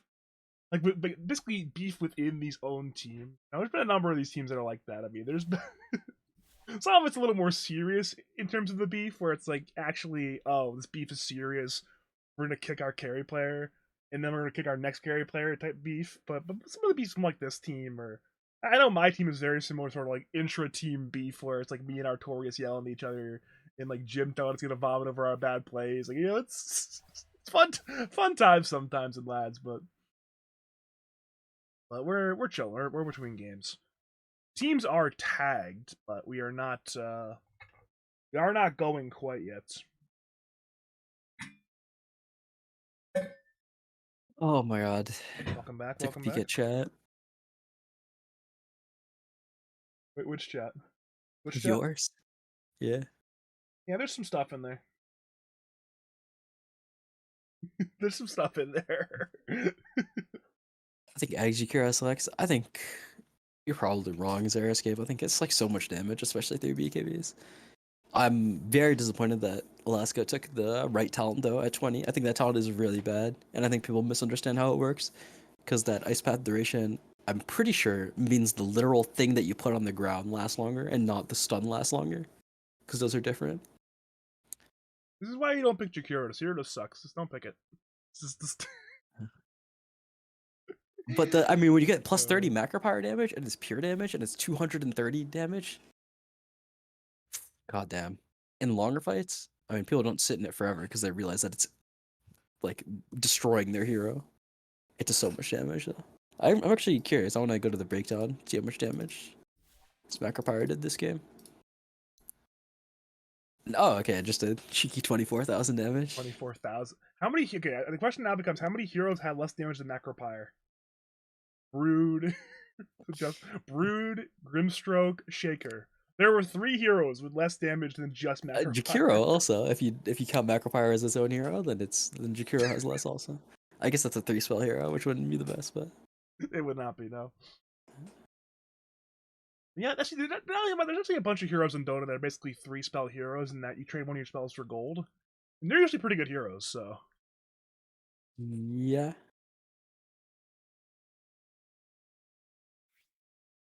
Oh my god, the draft though, there was like so much goofy shit going on in the draft. I wonder what they'll change. If I'm Radiant though, what did they ban? They banned Ursa and Rubik, right? I think you don't really need to ban these heroes. They do 5-pick Rubik a lot though. Maybe I would just ban Rubik based on what this guy, the fact that they are first pick every game and they're Rubik every game. I don't think the Ursa ban is very important though. They like 8-pick Ursa. I don't really think this hero is that. Like I've said Yeah. my opinions on Rubik, especially if you watch me like actually playing Dota, which is a bit more of a rare occurrence than me casting Dota. You know my opinions on Rubik. I think Rubik is like I just like this conversation, right? Of these heroes are like deceptively difficult to play in terms of like they're way harder than you think to play them. Rubik is the opposite in my opinion. He's deceptively easy to play. Like it's actually so easy to play Rubik if you're like a 3K player or better. It's so easy to play Rubik. You just load into Dota and you have every other hero in the game spells, but better. It's just easy. I don't know. I agree with super easy. Yeah, I think what's it called? I also agree. Rubik is deceptively easy, but I don't really trust many people to play Rubik unless it's like specific situations. Like unless it's like an amazing Rubik game, or unless I like trust my player. All I gotta say is I played Rubik last night, and nobody thought I was gonna play Rubik, but little did they know, Rubik is literally easier to operate than a toaster oven, and we won. Yeah, I mean the hero is just like it's pretty good in lane these days. Like honestly, Rubik is just like a solid hero in lane. And then afterwards, as long as you're lifting people, it's good. Well, by the way, you've a message from Salacious Sea Lion 62, just for you, by the way. He says Let's hi. take a peek. He What's says up, hi. Jim? Yeah, it's the literal ice pad duration, not the stun duration. Exactly, that's what I thought.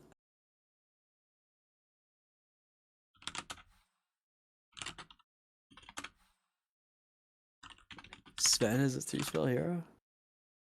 No, I mean he's got. Okay, did I say 3-spell? I meant 3 ability. Pretty sure I said 3 ability. I mean, if you did, even if you didn't, I think people know what you mean by Mm. that, right? They have to know, like, they mean like literally like an ability slot missing type hero, you know? Right?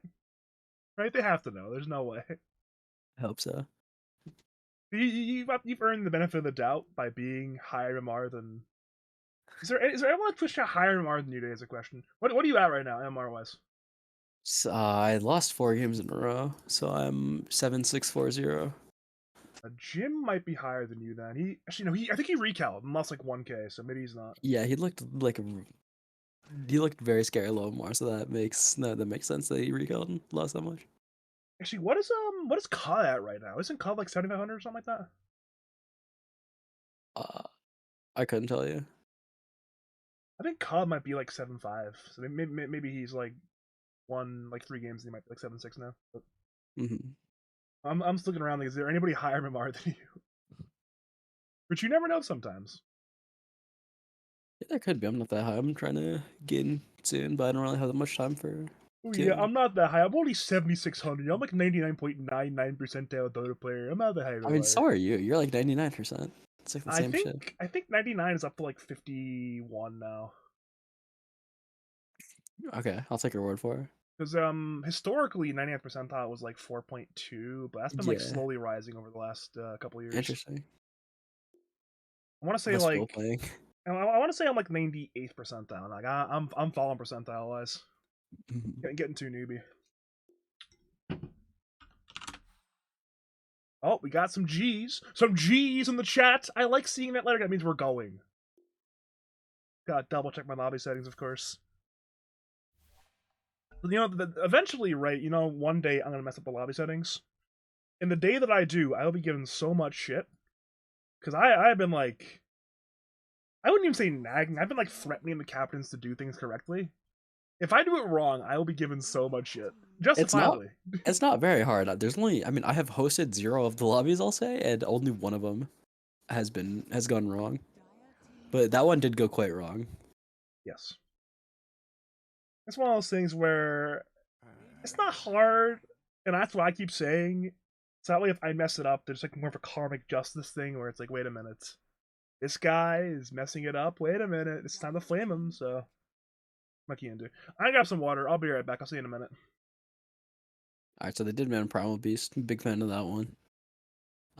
Still banned Ursa. So I guess this is going to be 5-pick Rubik, unless something's going on here. But they 5-pick Rubik their past like 4 matches. Yeah.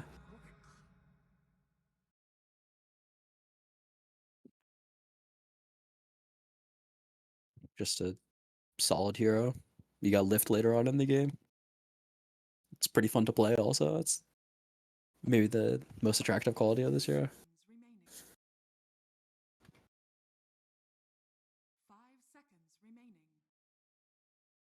Wikis is the duration and the stun? Okay, okay. I still think that one's a lot worse.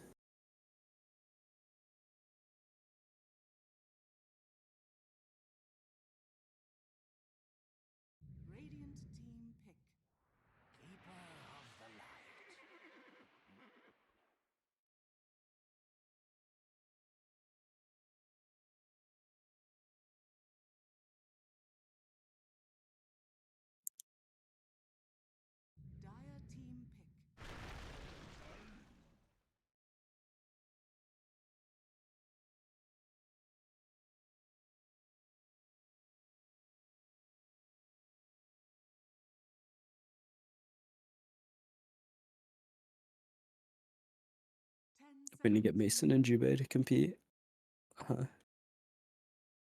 Mason expressed interest in teaming with me.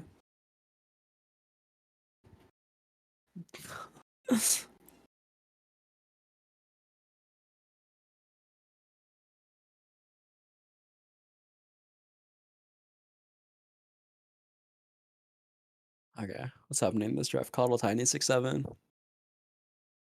Pretty interesting. I wonder where this Coddle is going. I remember when I played Mini, Squid liked mid Coddle a lot, but that was like when it was first starting to be flavor of the month. So it's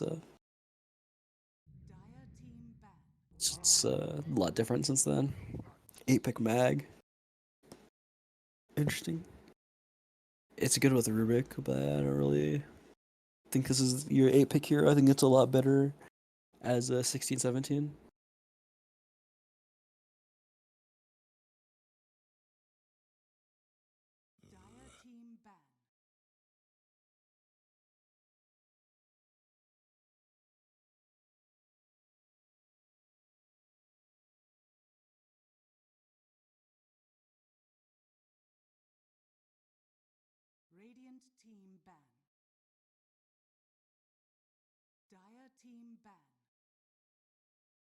A lot of Hobbs heroes being banned out.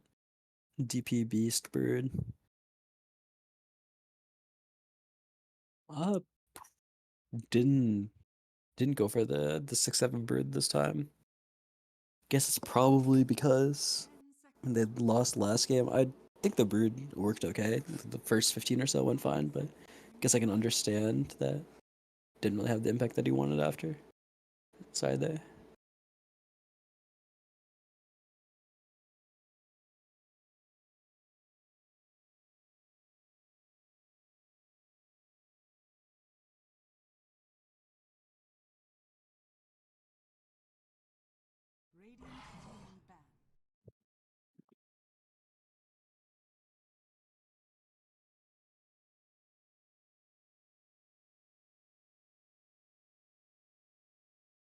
All right, I'm back. Welcome back. Oh god, Twitch chat even. How did it get worse? Twitch, what's in Twitch chat? Ace and Jubei and Laz. That's definitely not competitively viable. Unless he's maybe means DPC actually. We would definitely reject that team. Well, Mason and Jubei and Lads, they're ranked 700. Why? I mean, Mason. Okay, team Mason, Jubei, Bilski, Logical, Rook. That's No, no, we no. reject I that wouldn't team. play. What about Mason Jubei plus like 3 players? Oh man, Mason Jubei are like what statement can I make? I don't know, man. Okay, okay. If they express interest, we'll get there when we get there.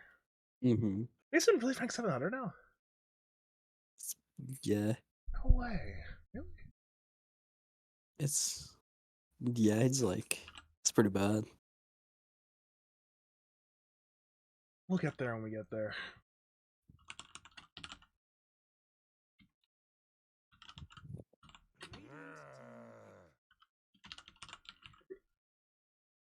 All right, where are we in this draft? Ursa, PBDP, Marana bands, 5 pick Rubik, 6-7 Coddle, Tiny, 8 Mag. Second phase bands Ember, CK, Bloodseeker, Beastmaster, Broodmother, Morph. Okay.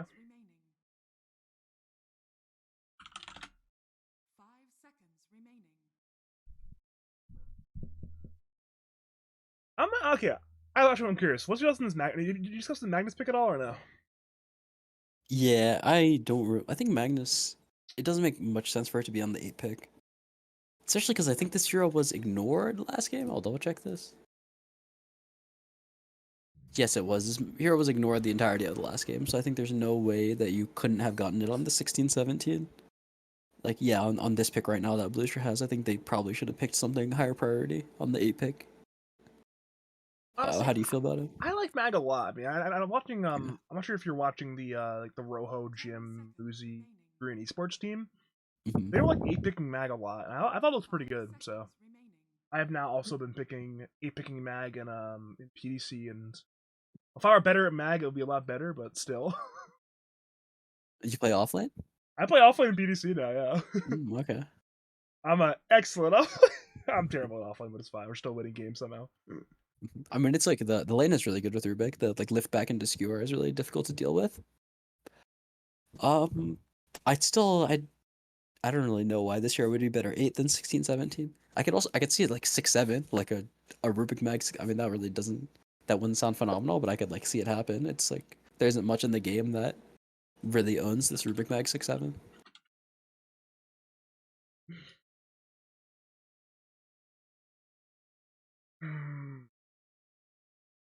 This Dragon Knight hero. Oh yeah, Disruptor. This hero is like extremely OP. I don't know if I'll go that far, but this is definitely a good hero. I'll agree with you on that one. I think this is also in contention as a top 5 hero in the game with Broodmother. Not in Really. lads though. Like I think the lads meta is very much different from the tier 1 Dota meta, but in the tier 1 Dota meta, I think Disruptor is up there. So you're saying like Disruptor's in the sort of like hero of heroes with like like tiny Broodmother PB that type of tier. I I don't think Primal Beast is up there for Pro Dota. I think that's a lads thing. I think Primal Beast is good, but it like having solid lanes matters a little bit less in Pro Dota, I think. And also people are like better at drawing lanes. It's like pretty hard to just like flat out crush a lane in Pro Dota unless someone makes a big mistake. That those kinds of mistakes happen very often in lads. They do. They do happen in life. Yeah. LC, so it's mag mid or LC mid. Actually, I forgot they have Rice Boy. Or I mean, it's That's definitely still like it's a flex they can hold until the end of the draft because they know it's 2-3, but they don't know which one is 2, which one's 3 yet. yeah. I think though the heroes that beat Legion Commander beat Magnus also. I can't think of a hero that is like LC is really strong in lane, but like SF and I don't know Lina OD these like melee these heroes that destroy melee heroes are gonna destroy the melee hero, whether or not they have the horn or the big sword. This is true. This is true.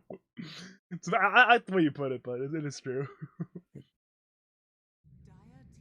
That a carry we're seeing? It is a carry we're seeing. All right, it's Templar Assassin for Bloom.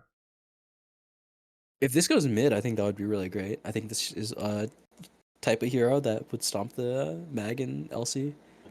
and I think after last game, Squid should be on something that scales better. Because I think he's the best player in the lobby. But he didn't. But I mean, he was playing Quaspex Invoker with Vessel, so there's like, it's kind of hard to show that off. His early game was phenomenal, though. Squid definitely does play the Templar Assassin as well. So maybe it's a 1-2 flex still. Yeah, I could see that.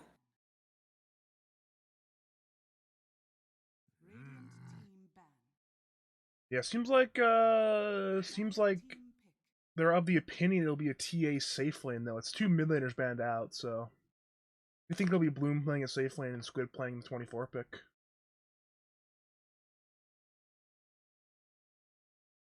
Sorry, did you ask me that, or did you say that's what they think? This is what they think. I mean, they banned Yeah. Leshrac Tango, so it's just one of those.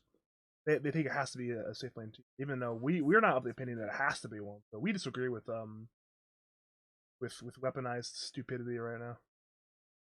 Is that's their old team name? No, that's just what Patience is tagged up as right now. Oh, I see. I have him nicknamed on Steam. Alright, PL, that's an Ice Yeti hero. They pick Pudge. That's a snap. That's a snap pick Pudge, dude. That's an instant Pudge pick for Blue. And it is TA mid Pudge carry. Okay.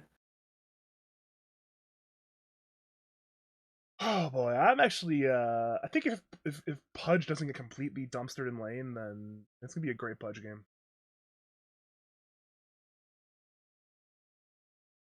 Yeah, I gotta agree. I think this is a phenomenal Pudge. I mean, especially against PL, it's like so hard for PL to do anything. He like can still die on his heart timing to the Eggs Pudge. It's a good like secondary core that still scales, but will let the TA carry the game.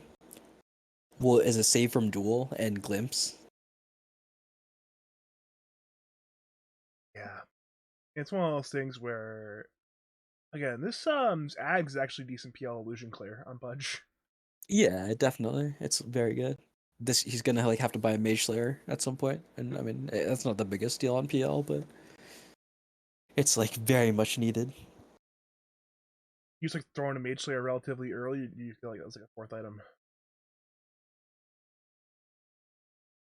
Yeah, it'll probably be like a Diffusal SNY Heart Mage Slayer or something like that. Maybe Diffusal Manta Heart Mage Slayer. I guess in that case, it wouldn't delay the major sort of like, diffuse Manta timing you often want to hit on PL, but it doesn't mean the Mage Slayer will get delayed for a while, and it's definitely an awkward game to be Yeti itemizing. I think I prefer the Radiant draft. Who do you prefer? I need to look at both lineups for a second. I'll say I think that Dyer's lineup is better. I think that they have a clear late game win condition because TA really bad matchup against PL later on. I mean, just like throughout the entire game, to be honest. But TA really bad matchup against PL, and then they kind of just like have a similar lineup to the one they won with last game. It's not exactly the same because they got double range int subs this time, but they got like 3 cores that do a lot of damage later on, and they're like pretty much strength heroes. PL might as well be a strength hero because he just buys heart. They're gonna get very tanky, very hard to kill. They're just gonna like progressively scale into the later on. If you are just joining us, welcome to game number 2 of Make Bloosher Great Again versus the Sassy Cephalopods. My name is Badger. I'm joined by the one, the only logical Dota, and if you missed game 1, you definitely missed a pretty good game. Went about it was what, like 48 minutes or so, something like that. Yeah, that sounds about right. The game 2 will start nice and hot, but never mind, no, it will not. Thought we would see first blood in the Radiant side jungle. Instead, it's a walk away and don't interact with Keeper of the Light type of Dota right now. So we are back to nothing. Yeah, this Coddle Pudge lane is interesting. I'm not sure how it's gonna go. I think I have not seen Coddle Pause 5 for like a very long time. Pretty much like since this hero lost Will-O-Wisp as his ultimate. Yeah, I mean, it's definitely it's been a while since that too. It's been a while. Yeah, that has been like 3-4 years maybe. It's been the Ags for a while at this point. Yeah, I mean this hero was even good at one point, but it was like almost always picked as a 4. I think the E was better or something. I think the E was Oh, better. The you Ags one is shot. definitely better too. Yeah. The no talismans give spell amp, so you one shot with Q, and then you could give mana to these like Pangoliers and Storm Spirits that were really strong at the time. We saw some. I remember we saw players like Double King go mid coddle at the time as well, where it's like, hey, accelerate the farm, get some money, get a lot of money, really. Templar Assassin versus Legion mid. How does that lane normally go? Or is that not really a lane you see too much anymore at all? It's certainly TA favorite. I think the level 1 meld makes a lot of sense. It's like a little bit tricky just because LC is like surprisingly good in lane, but I mean you can already kind of see it. It's like really hard for LC to break refraction charges, and it's like impossible to trade into meld. It's so much damage and minus armor. He's going to have to go for press the attack just to purge that off him at this point. Made up. Yeah. Is he dead? We'll press the attack now. Huge man fight mid lane. Neither will die, however. I think Squid wanted the Psyblade spill for the kill, but could not find the last hit there. He's going in again with the Meld Strike. This is gonna be actually. This is a rare game where watching mid is fun. It's a rare game. You love to see it. I think Squid has to be careful. I think he's underestimating this LC damage a little bit. Like I think Raceboy missed one opportunity to purge the minus armor and just auto attack him back. Once you get like 3 and 4 on TA though, and you have a lot more refraction charges, then LC has to be really smart with the TA traits. Yeah, like right now, it's like you cannot fuck with the TA. And there are some other lanes as well. We have Dragon Knight Tiny versus PL Disruptor. Seems like a relatively farm-heavy lane. Nothing too crazy there, correct? Yeah, it's this DK is gonna have a really free game. Honestly, I hope that Hobbs just like goes straight up for the Meteor Hammer, no treads, because I think that you'd be able to get the tower pretty easily just by Meteor Hammering, and the PL is like not gonna pressure you ever. I think the treads are like fine to get eventually, but I think they're just kind of unnecessary.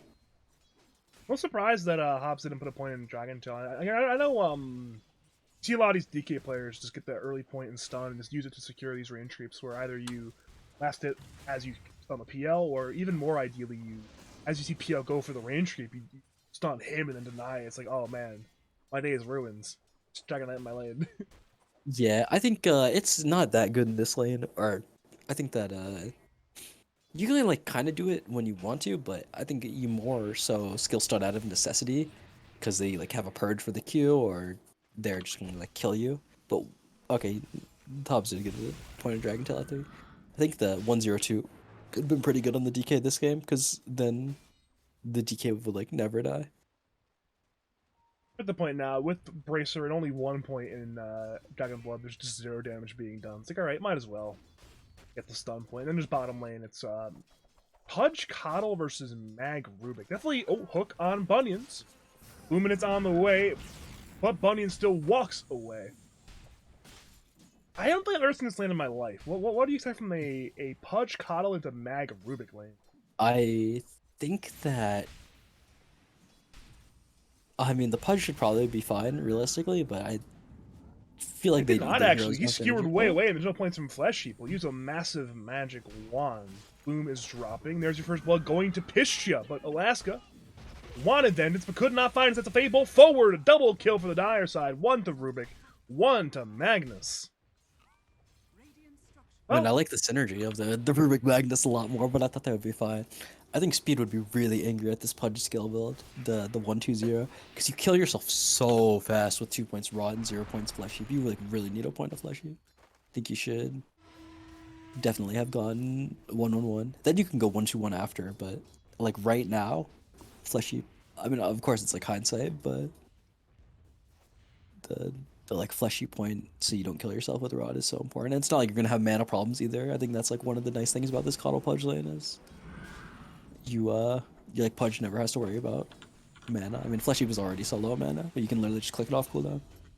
bit of an overstep there from Patience top lane. Was attempting to get some vision over here, possibly contest this hard camp pull, but instead it was a feint. Instead of pulling the hard camp, they pulled Disruptor over and killed him. So 1 kill on the board for the Sassy Squids. And speaking of Squid himself, look at mid lane.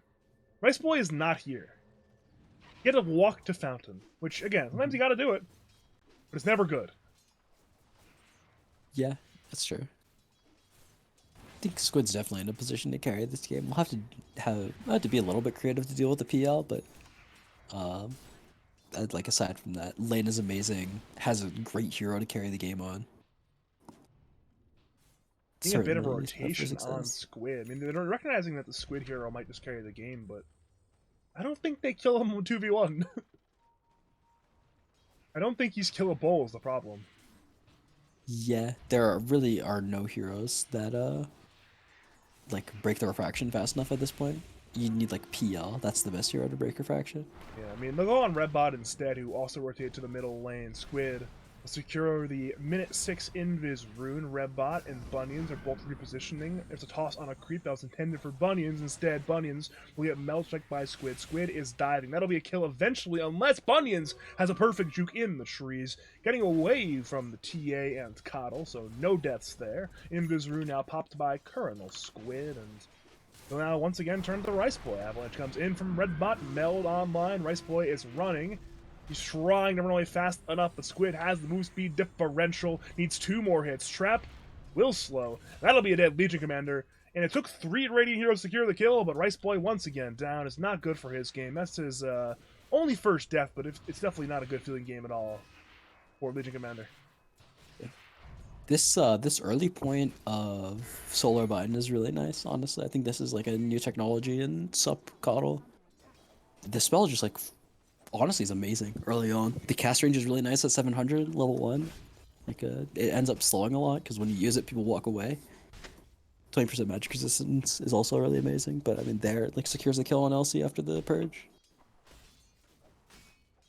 May see a big kill on Yeti. If Radiant can connect on this kill, it'll be so important. I mean, right now both off lanes are definitely winning, but this win could be even bigger than it currently is. Yeti will dodge the Illuminate. Glimpse will be there on Redbot. Dragon is the stun. Avalanche is being held for now. Doppel's been forced out, but the Avalanche will only be on illusions, not the real Phantom Lands. Over the bottom lane, meanwhile, Bloom was skewered back by Pistia into the duel from Rice, back to the top lane. The jukes were successful by Yeti. He got away from Hobbs, Redbot, and Alaska.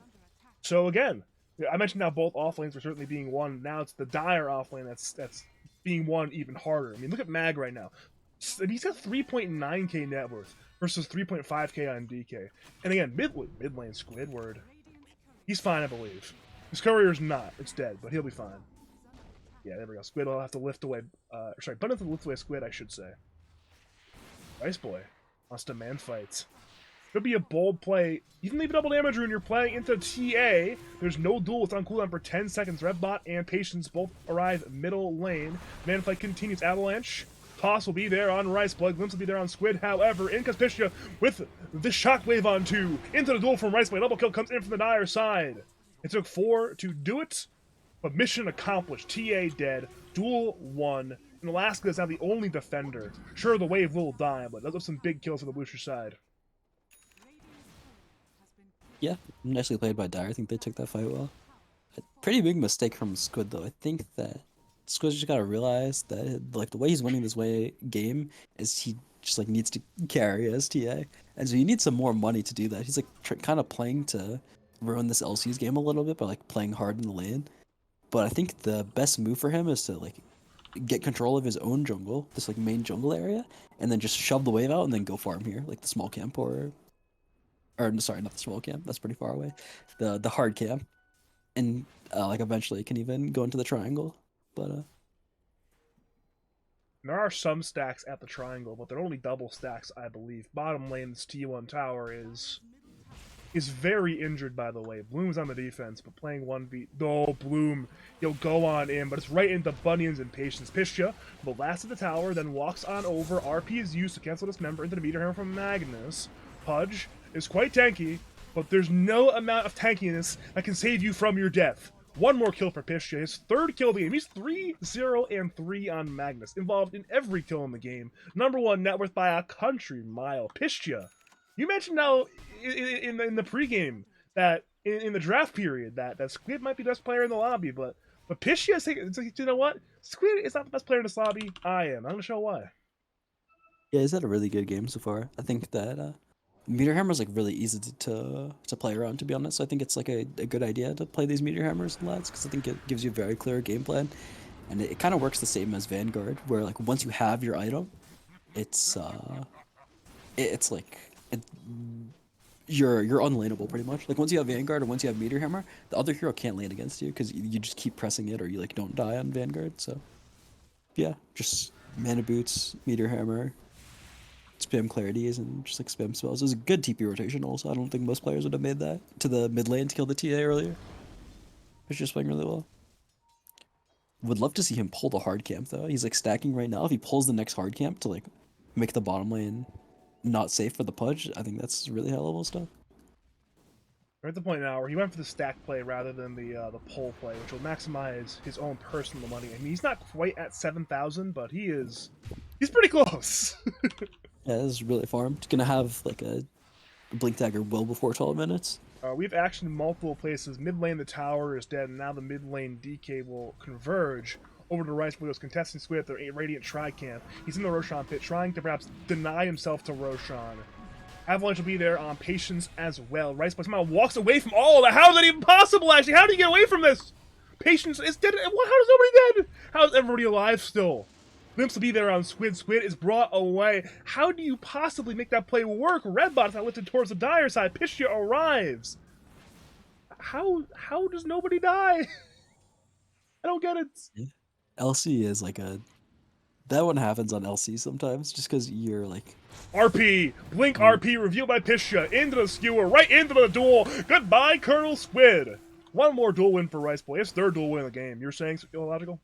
yeah, that one happens in LC sometimes just because you're like so tanky and you move really fast. You have really high base move speed, phase boots, and this like purge. Sometimes you just run away.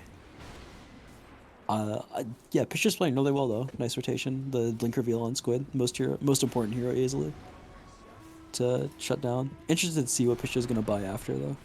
Well, avalanches have been exchanged. Skewers there on Alaska and on the Redbot. Oh dear. One more kill for Rice Boy. Glimpse there on a Redbot. She'll be dead there on the Tiny, no doubt about it, barring some huge jukes, and the jukes will not arrive. The meter hero from Pistia will finish the job. 2 more kills. That's a T1 tower under attack quite soon. Another skewer from Pistia is just so good at Dota 2. And now Hobbs, there's no way out but to the grave. A nice little trip to the fountain for you. 1 more kill for Make Bloosher Grady and their 10th kill of the game. Give him a T1 tower. It's a 3,000 net worth lead at minute 13. And they're going to Squid. They're running a Squid. The shockwave, the skewer forward. Squid is slowed, and the glimpse will now bring him back into Rice Boy. There's no duel this time around, but it's not gonna matter. 1 more kill for Pistia. Look at this net worth. He's 8,000 net worth right now. Next closest 5.4k. Yeah, I should he's not even having a very good game. Like 13 minutes, no defusal yet, but Piscia's just carrying this. I think he needs to be careful with what items he's buying though. I think it's easy to like get caught up in how amazing of a game you're having and then buy some like funny item and then lose. So I'm not really sure what Piscia should buy, but I think he has to care a lot. Like this, I don't really think the shard is that good, but I mean, probably he's trying to hand the reins off to Icy Eddie in like 10 minutes or so to just like run down some lane with a heart in the ages. Oh, here we go again. The stolen avalanche into the shockwave, into the skewer. Bloom is just completely stranded. Meteor Hammer, this time will miss, but again, Bloom will have to dismember it. While the RP is committed just to secure the kill on Budge and save his ally and Disruptor. Glimpse will be there on Redbot as well, and again, it's a stolen dismember! Into the skewer! Oh no! How do you leave this high ground? You don't, you simply die. Maybe you D-word before you die, but a duel is online for Ice Boy. 1 more duel win. That's his 5th duel win of the game. And this time it'll be 18 damage rather than 10 damage. So it's just so much duel damage for Ice Boy right now. Yeah, maybe Rice Boy is the one that's gonna carry this game, honestly, because Rice Boy is also like the early laning stage wasn't phenomenal against TA, but at this point you're like good against TA, because you can like solo kill TA pretty easily, even honestly maybe even with the refraction charges up just because of the blade mail and the moment of courage procs. Alright, question of the day. What is the game plan for the Sassy Cephalopods? Do you just try to like split the game out? Do you try to force a smoke gank? What do you do here? Yeah, fights are not really that easy. You're gonna have to try to jump the Magnus later on, but you like do not have the resources right now. The Pudge is pretty weak with Vanguard Point Booster. The TA is like needs a lot of levels right now. They like their heroes are pretty. They're not like a greedy lineup, but their heroes need stuff right now that they just don't have. Like they need the blink on DK. They need to wait for a little bit and just split for it now. Well, Horn Toss into Skewer. Alaska will attempt the TP, and it will not be successful thanks to Patience. Patience with the long-range glimpse. And this is a random Cobalt, by the way. Alaska was caught mid-shovel animation. There's still a Cobalt. Dire got the Cobalt. They care about the Pudge kill middle lane. Duel from Rice Boy. It will not be a duel win, but it will certainly be a kill on Pudge. Glimpse that into the Static Storm. Hobbs will arrive, looking to save the carry. But again, Pudge is still dead to Legion Commander. Squid and Hobbs, 2 cores, are looking to fight. But again, Rice Boy is manning up. Avalanche comes in on 3 heroes. Perhaps that'll be the play needed. But Bunnions is still alive. Squid's now half HP. Pistia has RP, waiting for the angle. He's got a 2-man RP right now. We go for Squidward instead. Horn Toss, Skewer. Interesting interaction on that one. She keeps Squid alive. Bit of a mistake there interactions-wise from the Dire side. Now Rice Boy is dropping. Rice Boy will die very soon, but Yeti's arrived. The 2-man meteor from Pistia. Rice Boy's finally dead, but so is Redbot, so is Hobbs. Alaska can possibly kill the middle wave, but again, another favorable brawl for the Bloosher side, and Pistia wants more!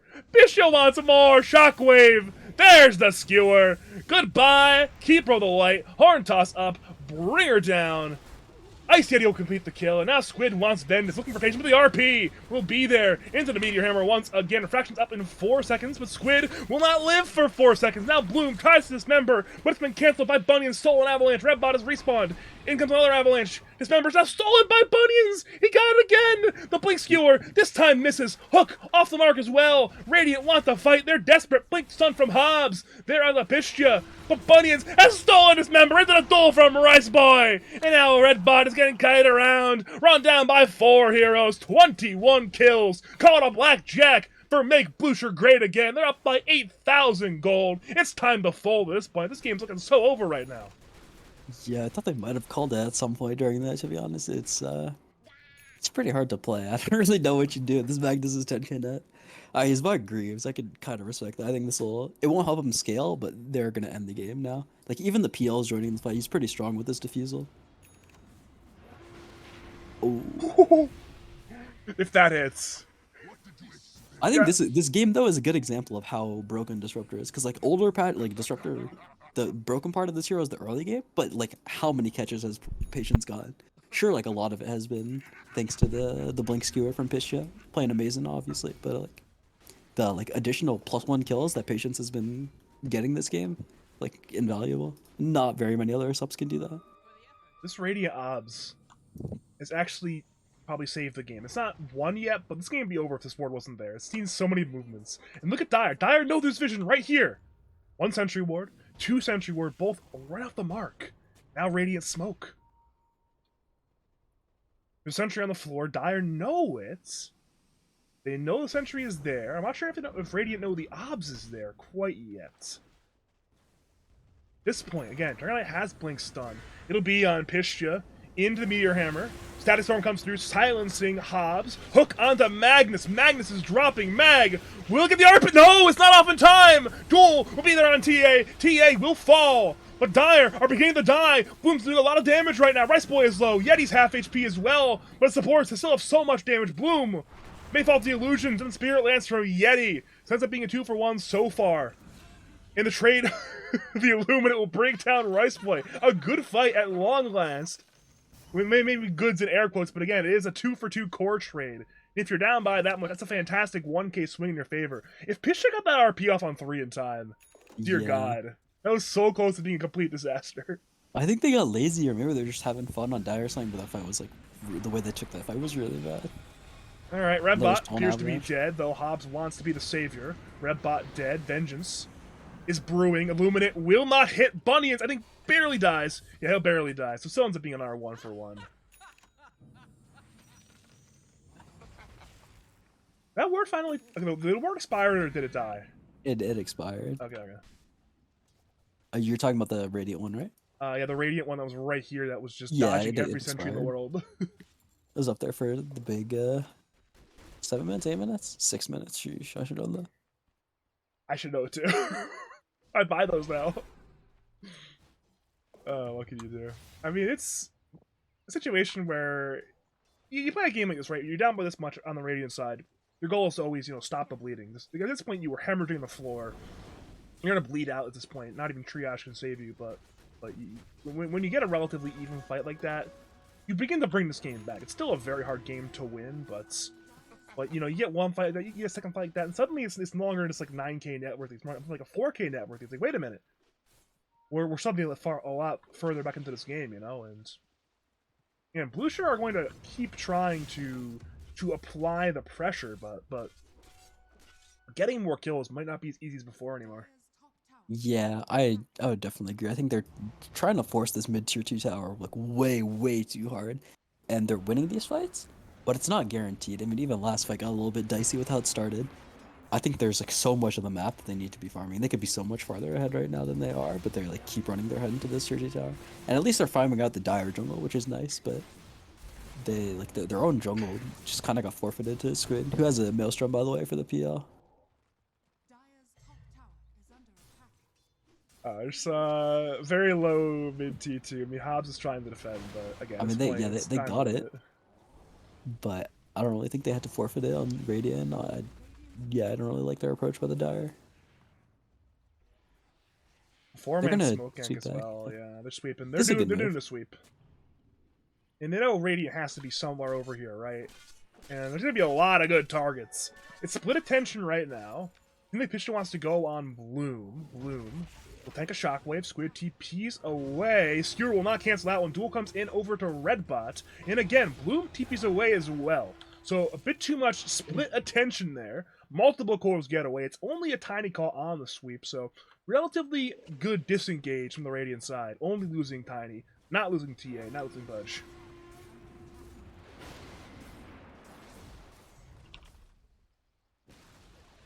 Yeah, it's still a good move by Dire. They just wanted to reclaim this like top area. They've gotten mid tier 2, they've gotten the bot tier 2, so now they're just trying to go to the top lane, clear out this area of the map also. Well, here we go again. Oh, good Yules from Alaska. That might just save her life. Skewer now misses from Pistia. Good reactions there from Alaska. That would have been a very swift death if the skewer was completed, so. Man, good play there. For sure. It's probably why Alaska wanted this Yule Scepter and like rushed it early on. The extra cast range to press Yule on the Magnus initiations is a pretty big deal. And honestly, it'll be hard for Pistia to get jumps without the BKB. Oh. Smoke broken by Pistia. Blink away is forced out, but again, Squid has to be careful. His refraction's been broken, the duel comes in, but he's hooked away by Bloom. The duel might not be won by anyone yet, so it's no duel won, but both mid laners will die. RP was committed to finish the TA kill, but now it's a skewer on the Dragon Knights. He's in a lot of danger on the DK. Hook will only be on an illusion this time around. Hobbs is low. Redbot's in danger, but so is Ice Yeti. Yeti's low on HP. Both might just die here. Yeti is dead. The trade will be for Hobbs. But again, that 2 for 2, not bad for the Radiant side, and Bloom wants more. Hook is available. Pistia will have to leave. You lose PL, you lose Legion Commander. That's a really good play there from the Radiant doing that. Yeah. I mean, Dire just a bit too overzealous. They don't need to be taking the fight to Radiant this much. Some games you like really need to jump the other team, otherwise you'll like lose the game. But in this game, I think it's the other way around. They have LC disengage. It's just kind of hard to jump PL in general because this guy's always farming with his illusions. They have like Rubik save as well. Like even though this guy doesn't have the shard yet, it's like Rubik is really good at counter initiation. Yeah, he has a save tool though. I mean, no shard, but he has hook right now. So he does have hook. Bloom needs to cover his spells better. Either way though, the point is Dire can just farm the map more and sit on some high grounds. They don't need to be running into Radiant as aggressively as they are. But Bunyan's has a meteor hammer also. There's a troll a little bit. It's a good item, it's a good item. Might as well buy 3 or 4 of them. I'm happy at least Patience is going boots of bearing and not meteor hammer. We have a fight brewing. Dire smoked S3. Looking at their vision, they saw somebody at the tri-camp earlier, but at this point, they don't see the Radiant that are now smoked. Here we go. Smokes have broken. Hook has been dodged by Hobbs. Thunderstorm comes in on the Dragon Knight. Bunions is certainly going to die, but the duel will be there on Dragon Knight. The duel will not be won quite yet, however. Dire are splitting their attention. Remember on Pistia. Pistia is now saved, but Yeti is taking a lot of damage as well. He'll doppel the dodge, the Illuminate for the Pudge, and the tiny damage. RP will be there. It'll be on 3 to save Yeti. Now Pistia will lose his life. So again, you have to use the RP just to save. You've already lost 2. You've gotten no kills. The attention was heavily split there in that team fight. Rice Boy, who's been on the south side of the entire fight, is now being run on down. He'll attempt the blink. But Roshan cancel the blink dagger! Oh no! Rice Boy! I'm not even sure what aggroed Roshan in that fight. But it's 3 dead. It's a sloppy team fight from the Bloosher side. Resulting in a 3-for-0 Sassy Cephalopods rout. And now get parlayed right into a free Roshan kill. Yeah, I mean, they just took a lazy angle on this smoke as well. I think they both teams were smoked and they broke on the low ground. They still just tried to rush a fight. I'm not even sure if they put a ward on this high ground at the start of the fight, but you oh, they do, and they still have it actually. But this yeah, I think that the angle that Dire took, where they just ran through the river and then like blinked up this high ground to try to take the fight, is they're not up by that much anymore. Like even when they're up 8k, they're not up so much that they can just turn their brains off. At this point, the brains have to come back on. I mean, if the brains stay off, then this game is going to be an even game economically very soon. Look at that green line, the win probability line. It was, around that 96% mark earlier for Bloosher. It's down to 81%. So again, pretty good odds, but if the brains stay off, those odds are going to get a lot worse real soon. Yeah, and Squid bought like really greedy items. I'd argue pretty bad items, honestly. But I mean, Squid's got just a lot of money from these good fights, and has just they've stayed in the game. The game certainly hasn't gotten worse for them, and so now, like when Squid finishes this Mjolnir, the build kind of comes together, and it makes sense. You are able to deal with the PL at least like a little bit.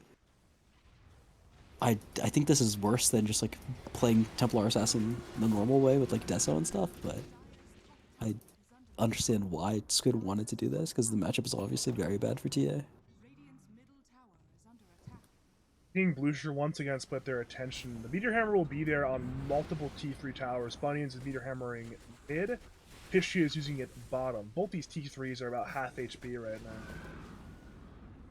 So neither are that close to death yet. What does Bunions have spell-wise stolen? No spells, never mind.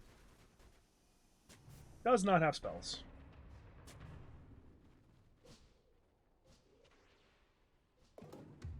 Alaska's behind the Aggies this game also. I think it's pretty bad. But it's vision, which is kind of nice. Oh my god. He gotta get this has gotta stop happening. Okay, that one was unfortunate. I'll say the other ones were certainly Bloom's fault, and he should cover his spells better. That one was unfortunate though, because he got stunned like right after, like as the Meteor Hammer from the Rubik. He was trying to punish the Meteor Hammer from the Rubik, right? So he should have casted it earlier. But like at the point that he casted it, he then got stunned by the Meteor Hammer, so he couldn't cover it. Perfect player Bunion's coming on through here. Just okay. If that hits, they actually still don't kill him, but that would have been hilarious. If that hits, I think it's like kind of scary for him, because then he's gonna get lift Meteor Hammered after, and then the teammates are gonna follow. No, actually, I was thinking, wait a minute, he's fine because they're so far away. But lift Meteor Hammer, that's like 4 seconds of time. At that point, someone else will rise. Like Pistia can blink over, do something. And these towers are still here. Neither are dead yet. Bunions really wants to kill this tower, I think, but it's a dangerous. Never mind, it's not dangerous at all. It's free. It's a free Meteor Hammer. They should like take over the triangle if they're trying to play like this in Dire. They're like only farming the Dire jungle. They should really go into this Radiant triangle and start cutting the top wave also. Because right now they like have some pressure in the top lane from just like the creep waves coming in that they shouldn't need to deal with, but now they do.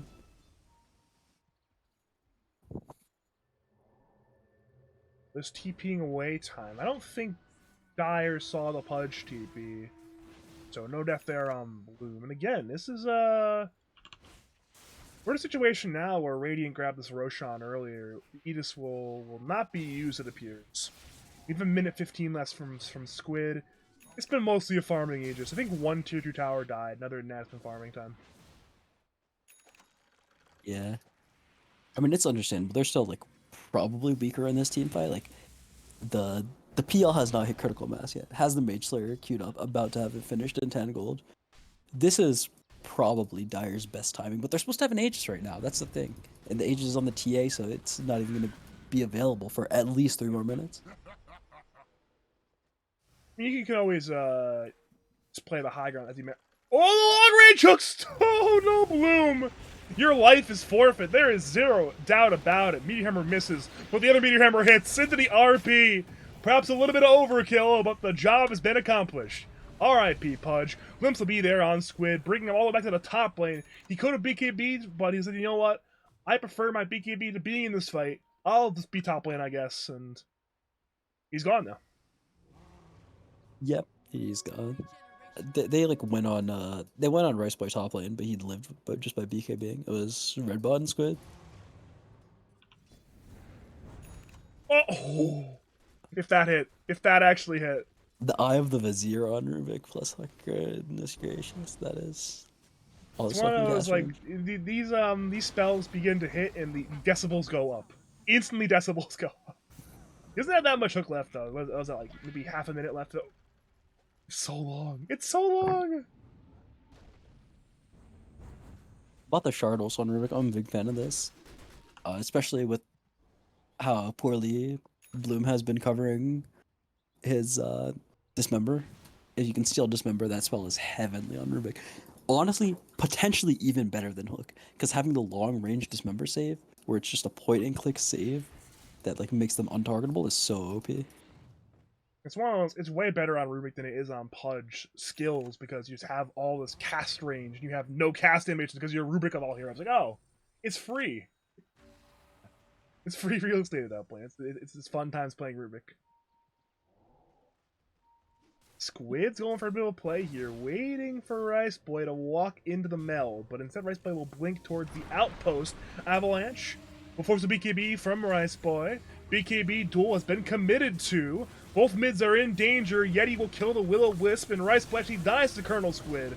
No Radiant duel win, but now Hobbs arrives. Looking to fight Yeti, the Illus will get will be split with the Doppelganger. Alaska will go down. The Avalanche was late from Red Bot, and now Glimpse will bring Bloom back to the middle lane. Yeti look to run down Red Bot. Is there a TP cancel? Hell yes, there is. A skewer from Fish did the job.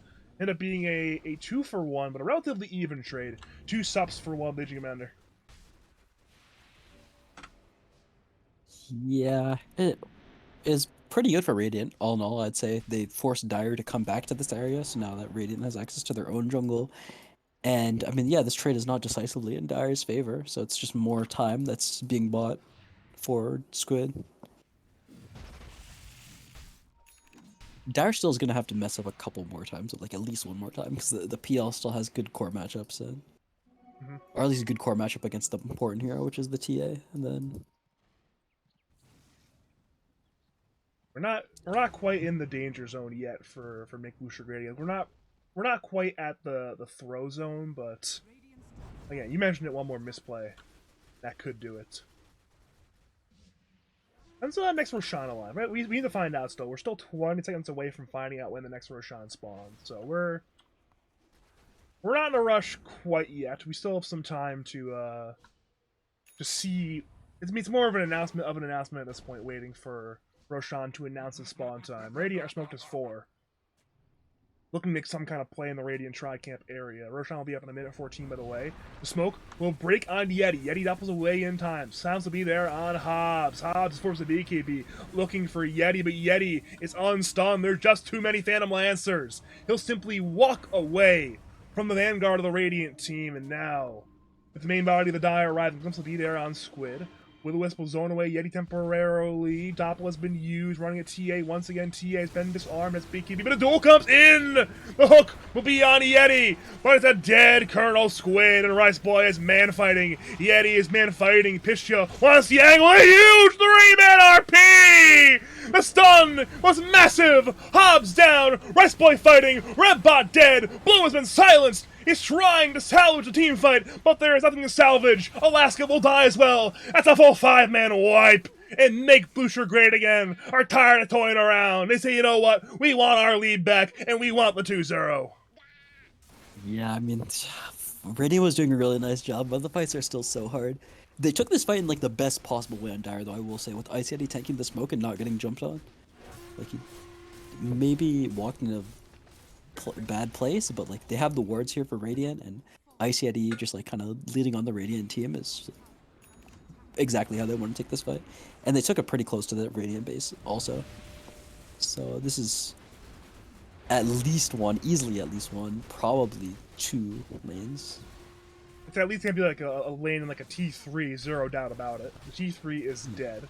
Meteor Hammers are on cooldown, which actually slightly matters here, but the melees will die nonetheless. Simply too much damage with the Empower on PL and LC. That's top racks taken. That's mid racks taken. Bot will be spared for now, but again, I just want to point out a little interaction. Rubik and Mag are both very deliberate, using the Meteor Hammers on the little wound well, the little, what's it called at this point? Outpost? It's ensuring a little bit of extra structural damage. It gets you money. It does get you money. I'd find it funny that they were very deliberate with the sort of like triangle Meteor Hammer on the melee racks, the range racks, and of course the Moonwell. Oh, it's desperation smoke time is 5. It is broken by Bunions. Bunions! Please tell me Bunions is dead. Okay, Bunions is definitely dead. And Dire and Roshan right now is taken by PL. Aegis to PL, Shard to apparently Rice Boy, unless he's holding it for a teammate. So again, Rubik for Roshan. You'll take that every day on the Dire side, but at least it's not a free Roshan. It's the Rubik in exchange. The Shard is underrated in LC, I think. This is like so much armor. And it lasts so long. 15 seconds? Actually not bad. Nah, I mean, actually, I think it's pretty terrible. I'm thinking about it. But it sounds like a lot of armor. Like oh, the RP! It's on 2! Into the Static Storm! Into the dual Squid! Well, BKB! But how do you run? How do you hide? You're just dead! Double kill for Rice Boy. Huge catch again. If you think about it, maybe the Shard on Legion's bad for 1400 gold, but it's not bad when it's free. You know? Yeah, exactly. Yeah, agreed. The economy changes when it's free. It's a Disruptor Shard or LC Shard. And honestly, probably Disruptor Shard is better, but they're both really bad. And I think there could definitely be a lot of situations where it's good on LC. I have a soft spot in my heart for Disruptor Shard. I know everyone else thinks it's terrible, but I like it. I just happen to... Oh, no, again! The skewer play! Hobbs will BKB, but again, you are in the middle of a lot of very angry, dire heroes. Duel is on cooldown, saving Hobbs for now. Squid, ball back into the fight, and is trying to once again go in, but at this point, Dire have killed the Will-O-Wisp, almost. They've done it now. Yeti is still very, very strong with 2 lives. Red Bot will avalanche just to zone away with PL, but again, the Bloodthorn is not quite enough. Squid is in mids with the meld. Rice Boy has been stunned by Hobbs, but lifted away by Bunions, and Yeti has drained all of the mana of Dragon Knight. DK is dead. The skewer again on Squid. If he dies, that'll be a dieback. Hook on Rice Boy. Rice Boy may fall, but so has Squid and Red Bot. It's still a 5v2 team fight. There's a buyback on Haas, but not even committing to the buyback. So you know what? This one is over. We're going to call GG. We're angry. We know we've lost, but we're going to accept our loss. And for Make Bloosher great again, the comeback story continues. A 2-0 victory, bringing up to a 10-6 record. Top of the group now, I think. Oh, wait, no, we're 10-2. We're 10-2. I was going to say, then there's no way they're ahead of you guys, right? There's no way. The wins are the only thing that matter, though, right? That's how it is on the sheet. I mean, temporarily, but when all said and done, it won't. It's like a temporary. Yeah. Temporary thing. I mean, when all said and done, it won't matter. But I mean, this is a big win for Bloosher, and tragic loss for Sassy Squids. I mean, are not quite in danger of missing the playoffs yet, but you get another loss, you're 5-9 suddenly, then you are in a really dangerous spot. I mean, Benjamin City are right behind, down bad are right behind. Either of those teams could look to leapfrog the Sassy Cephalopods relatively soon.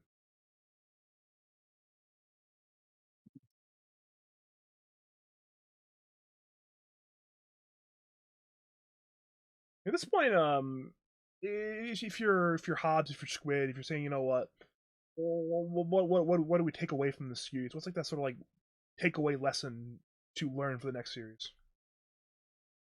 Or for Sassy Cephalopods? Yeah. Yeah, well, I think that I mean, they kind of just got outplayed in these games, but honestly, I don't think they have bad. Like, I don't hate their drafts in either games. I think they're okay. They just need to maybe mix something up.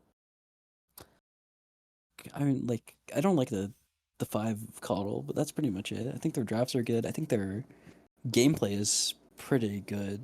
Or it's like okay. There's like little things, but honestly, it's just kind of like these games both kind of seem like skill issues. It's just like little things that are getting outplayed.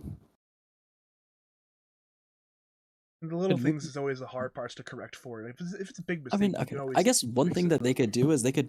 It didn't really seem like they had a unified game plan in either of these games, so they could try to just like have one concept and stick with it.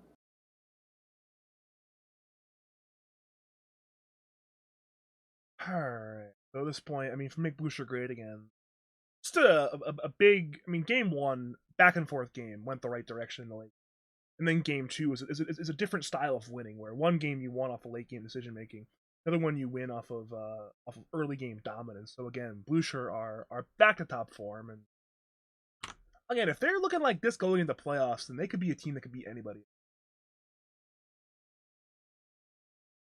Yeah, for sure. They look really strong. I think we just kind of got them early on when they weren't that practiced. I mean, they're like playing unranked all the time, but it's a little bit different.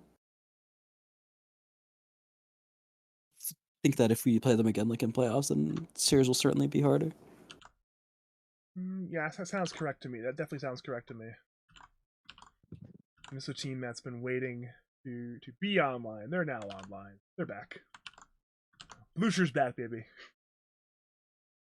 Thanks for coming on, Logical. Do you have any final words, call outs, shouts, say the people of League of Lads?